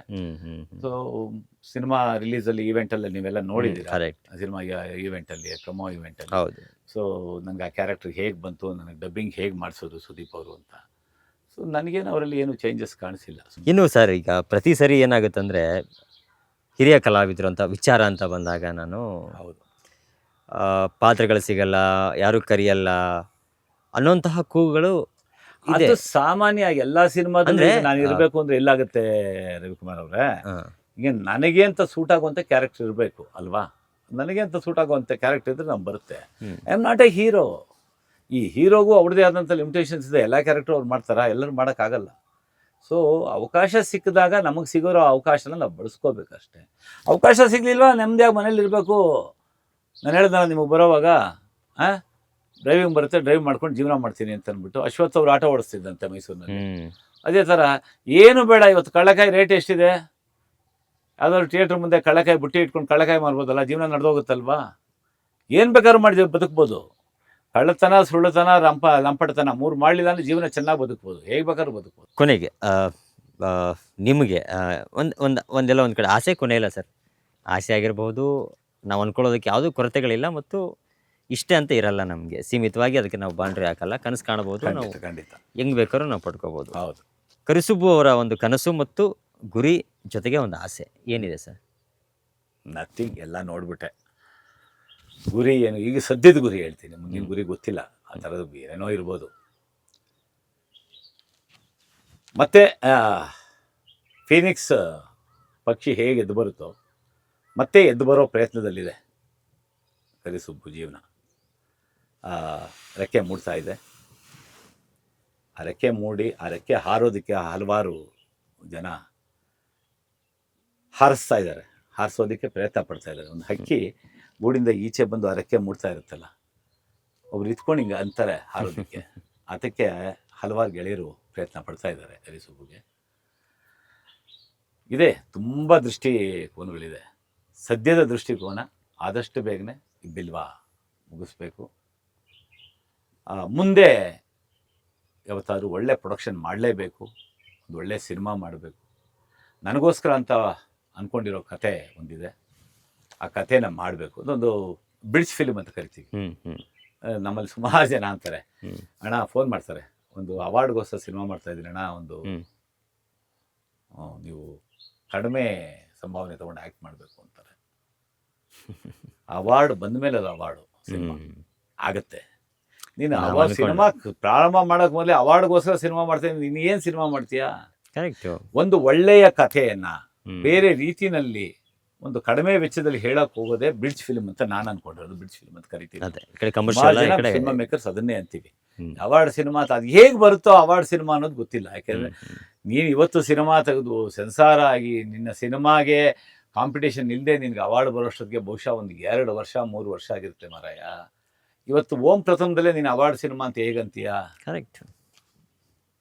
ಅವರವರೇ ಸ್ವಯಂ ಘೋಷಿತವಾಗಿ ನನ್ನ ಪ್ರಶ್ನೆ ರೈಟರ್ ಹಂಗ ನೀವು ಹೇಳ್ಬೇಕು ಕರೆಕ್ಟ್ ಅಲ್ವಾ? ಕರೆಕ್ಟ್ 100% ಸತ್ಯ. ಆ ಥರ ಒಂದು ಬ್ರಿಡ್ಜ್ ಫಿಲ್ಮ್ ಮಾಡಬೇಕು ಅಂತ ಅನ್ಕೊಂಡಿದ್ದೀನಿ. Yes sir. ನೋಡ್ಬೇಕು ಏನಾಗುತ್ತೆ ಏನು. ಇಲ್ಲ ಸರ್, ನಿಜಕ್ಕೂ ನಾನಿಲ್ಲಿ ನಿಮ್ಮ ಬಿಲ್ವಾ ಇದು ಬಂದಾಗ ನಿಜ ಖುಷಿ ಆಗ್ತಾ ಇದೆ ನನಗೆ. ಯಾಕಂದರೆ ಈ ಪ್ರಕೃತಿ ಮಧ್ಯದಲ್ಲಿ ನಿಮ್ಮದೇ ಆದಂತಹ ಕನಸನ್ನು ಹೊತ್ಕೊಂಡು ನೀವು ಇಷ್ಟು ವರ್ಷಗಳ ಕನಸನ್ನು ಈಡೇರಿಸ್ಕೊಳ್ತಾ ಇದ್ದೀರಾ. ಎಲ್ಲೋ ಒಂದು ಕಡೆ ಇದನ್ನು ಅಂದ್ರೆ ನೋಡಿದಾಗ ನಮಗೊಂಥರ ಎಲ್ಲೋ ಪರ್ಸ್ನಲಿ ನಮ್ಗೆ ಖುಷಿ ಆಗುತ್ತೆ. ಬಟ್ ಅದೇ ನಿಟ್ಟಿನಲ್ಲಿ ನಿಮಗೆ ನಿಮ್ಮ ಸಿನಿಮಾ ರಂಗದಲ್ಲೂ ಕೂಡ ಉತ್ತಮವಾದಂಥ ಯಶಸ್ಸು ಕೂಡ ಸಿಗಲಿ ಅಂತ ನಾವು ಕೂಡ ನಮ್ಮ ಕಾರ್ಯಕ್ರಮದ ಮುಖಾಂತರ ಕೇಳ್ಕೊತಾ ಇದ್ದೀವಿ ಸರ್. ನನಗೂ ಅಷ್ಟೇ ಸಂತೋಷ ಆಗುತ್ತೆ. ಯಾಕೆಂದರೆ ನೀವು ಫೋನ್ ಮಾಡಿದಾಗ ಸರ್ ನಾಳೆ ಫ್ರೀ ಇದ್ದೀರಾ, ನಮ್ಮ ಸ್ಟುಡಿಯೋಗೆ ಬರೋಕ್ಕಾಗುತ್ತೆ ಅಂದ್ರಿ. ಇಲ್ಲ ಇವತ್ತು ನಾಳೆ ನಾನು ತೋಟಕ್ಕೆ ಹೋಗ್ತಾ ಇದ್ದೀನಿ, ಬರೋಕ್ಕಾಗಲ್ಲ, ನೀವೇನಾದ್ರು ಬರೋಂಗಿದ್ರೆ ಅಲ್ಲಿಗೆ ಬನ್ನಿ, ಬೇಕಾದ್ರೆ ಮಾಡೋಣ, ಅದರ್ವೈಸ್ ನೆಕ್ಸ್ಟ್ ವೀಕ್ ಯಾವಾಗಾದ್ರು ನೋಡೋಣ ಅಂತಂದೆ. ನೀವು ನಿಮ್ಮ ಮ್ಯಾನೇಜ್ಮೆಂಟ್ ಜೊತೆ ಮಾತಾಡ್ತೀನಿ ಸರ್, ಅಲ್ಲಿಗಾದ್ರೆ ಕಷ್ಟ ಸರ್, ಬರೋಕ್ಕಾಗಲ್ಲ, ಅಷ್ಟು ದೂರ ಒಪ್ಪಲ್ಲ ಅಂದರೆ ವಿತಿನ್ 10 ಮಿನಿಟ್ಸಲ್ಲಿ ಮತ್ತೆ ನೀವು ವಾಪಸ್ ಫೋನ್ ಮಾಡಿದ್ವಿ ಸರ್, ಮ್ಯಾನೇಜ್ಮೆಂಟ್ ಕೇಳಿದ್ರೆ ಬೇರೆ ವೆರೈಟಿ ಆಗಿರುತ್ತೆ, ಅಲ್ಲಿಗೆ ಹೋಗೋಣ ಅಂತ ಅಂದ್ಬಿಟ್ಟು ಅಂತ ಹೇಳಿದ್ದಾರೆ ಸರ್ ಅಂದರು. ಸೊ ನಮ್ಮ ಚಿತ್ರಲೋಕ.com ವೀರೇಶ್ ಬಿಟ್ಟ ಮೇಲೆ ಬಹುಶಃ ಅಶ್ವವೇಗದಲ್ಲಿ ಮಾತ್ರ ನನ್ನ ಬಿಲ್ವಾ ಫಾರ್ಮ್ ಹೌಸ್ ತೋರಿಸ್ತಾ ಇರೋದು. ಮತ್ತು ಕಲಾಮಾಧ್ಯಮದಲ್ಲಿ ಬಂದಿದೆ, ಆ್ಯಸ್ ಎ ಫಾರ್ಮ್ ಹೌಸ್ ಬಂದಿದೆ. ಈಗ ನಾನು ಮಾಡ್ತಾ ಇರೋವಂಥ ಬಿಲ್ವಾ ಹೋಮ್ ಸ್ಟೇ ಏನಿದೆ ಅದು ನಿಮ್ಮಿಂದನೇ ಎಕ್ಸ್ಪೋಸ್ ಆಗ್ತಾ ಇದೆ. Yes sir. Yes sir. ಭಾಳ ಖುಷಿ ಆಯಿತು. Yes sir. ಯಾಕೆಂದರೆ ನಾನು ಕಟ್ಟಿದಂಥ ಕೆರೆ ಇದು ಅಲ್ಲಿ ನೋಡಿ, ಅದು ನೀರಿಲ್ಲ, ಈಗ ಹೂಳು ತೆಗಿತಾ ಇದ್ದಾರೆ. ಧರ್ಮಸ್ಥಳ ಫೌಂಡೇಶನ್ ಅವರು 2 JCB ಬಿಟ್ಟು ಹೂಳು ತೆಗಿಸ್ತಾ ಇದ್ದಾರೆ. ಬಹುಶಃ ಬರೋ ವರ್ಷಕ್ಕೆ ತುಂಬ ನೀರುತ್ತೆ. ಎಸ್ ಸರ್, ಒಳ್ಳೇದಾಗಲಿ ಸರ್, ನಿಮಗೆ ಮುಂದೆ ನಿಮ್ಮ ಫ್ಯೂಚರ್ ಕೂಡ ಒಳ್ಳೇದಾಗಲಿ. Thank you so much sir ನಮ್ಮ ಕಾರ್ಯಕ್ರಮಕ್ಕೆ ನಮಸ್ಕಾರ ಬಂದಿದ್ದಕ್ಕೆ. ನೋಡಿದ್ರಲ್ಲ ವೀಕ್ಷಕರೇ, ನಮ್ಮ ಅಂತರಂಗ ಕಾರ್ಯಕ್ರಮದಲ್ಲಿ ಇವತ್ತು ಕರಿಸುಬ್ಬು ಸರ್ ಜೀವನವನ್ನು ಒಂದು ಎಲ್ಲೋ ಒಂದು ಕಡೆ ಅವರ ಒಂದು ಸಿನಿಮಾ ಜೀವನ ಇರ್ಬೋದು, ಅವರ ವೈಯಕ್ತಿಕ ಜೀವನ ಇರ್ಬೋದು, ಅವರ ಒಂದು ಅಂದರೆ ಸಾಕಷ್ಟು ನೋವುಗಳನ್ನು ಅನುಭವಿಸ್ಕೊಂಡು ಒಂದು ಮಟ್ಟಕ್ಕೆ ಸೋಲನ್ನು ಕಂಡ ನಂತರದಲ್ಲಿ ಯಶಸ್ಸನ್ನು ಕಾಣುವಂಥದ್ದು ತುಂಬ ಕಷ್ಟದ ಕೆಲಸವಾಗಿರ್ತದೆ. ಬಟ್ ಅದನ್ನೆಲ್ಲವನ್ನು ಮೆಟ್ಟಿ ನಿಂತ್ಕೊಂಡು ಒಬ್ಬ ಫಿನಿಕ್ಸ್ ಥರ ಎದ್ದು ಬಂದು ನಿಂತ್ಕೊಂಡು ಒಂದು ಈ ಮಟ್ಟಕ್ಕೆ ಅದ್ಭುತವಾದಂತಹ ಕೆಲಸಗಳನ್ನು ಮಾಡುವುದರ ಮೂಲಕ ಕರಿಸುಬ್ಬು ಅವರು ನಿಜಕ್ಕೂ ಒಬ್ಬರಿಗೆಲ್ಲ ಒಂದು ಕಡೆ ಒಬ್ಬ ಸಾಧನೆಯ ಮೆಟ್ಲನ್ನು ಏರಿದ್ರು ಅಂತಲೇ ಹೇಳ್ಬೋದು ವೀಕ್ಷಕರೇ. ನಿಜಕ್ಕೂ ಒಂದು ಅಂತರಂಗ ಕಾರ್ಯಕ್ರಮದಲ್ಲಿ ಬಹಿರಂಗ ಮಾಡುವಂತಹ ಕೆಲಸವನ್ನು ಇವತ್ತಿನ ಕಾರ್ಯಕ್ರಮದಲ್ಲಿ ನಾವು ಮಾಡಿದ್ವಿ ಅಂತ ಅನ್ಕೋತೀನಿ. ಸೊ ಇದೇ ರೀತಿ ಮುಂದಿನ ಕಾರ್ಯಕ್ರಮದಲ್ಲಿ ಮತ್ತೊಬ್ಬ ವಿಶೇಷ ಅತಿಥಿಯೊಂದಿಗೆ ಭೇಟಿ ಆಗ್ತೀನಿ. ಅಲ್ಲಿವರೆಗೂ ನೋಡ್ತಾ ಇರಿ ಅಶ್ವವೇಗ ನ್ಯೂಸ್. ನಮಸ್ಕಾರ.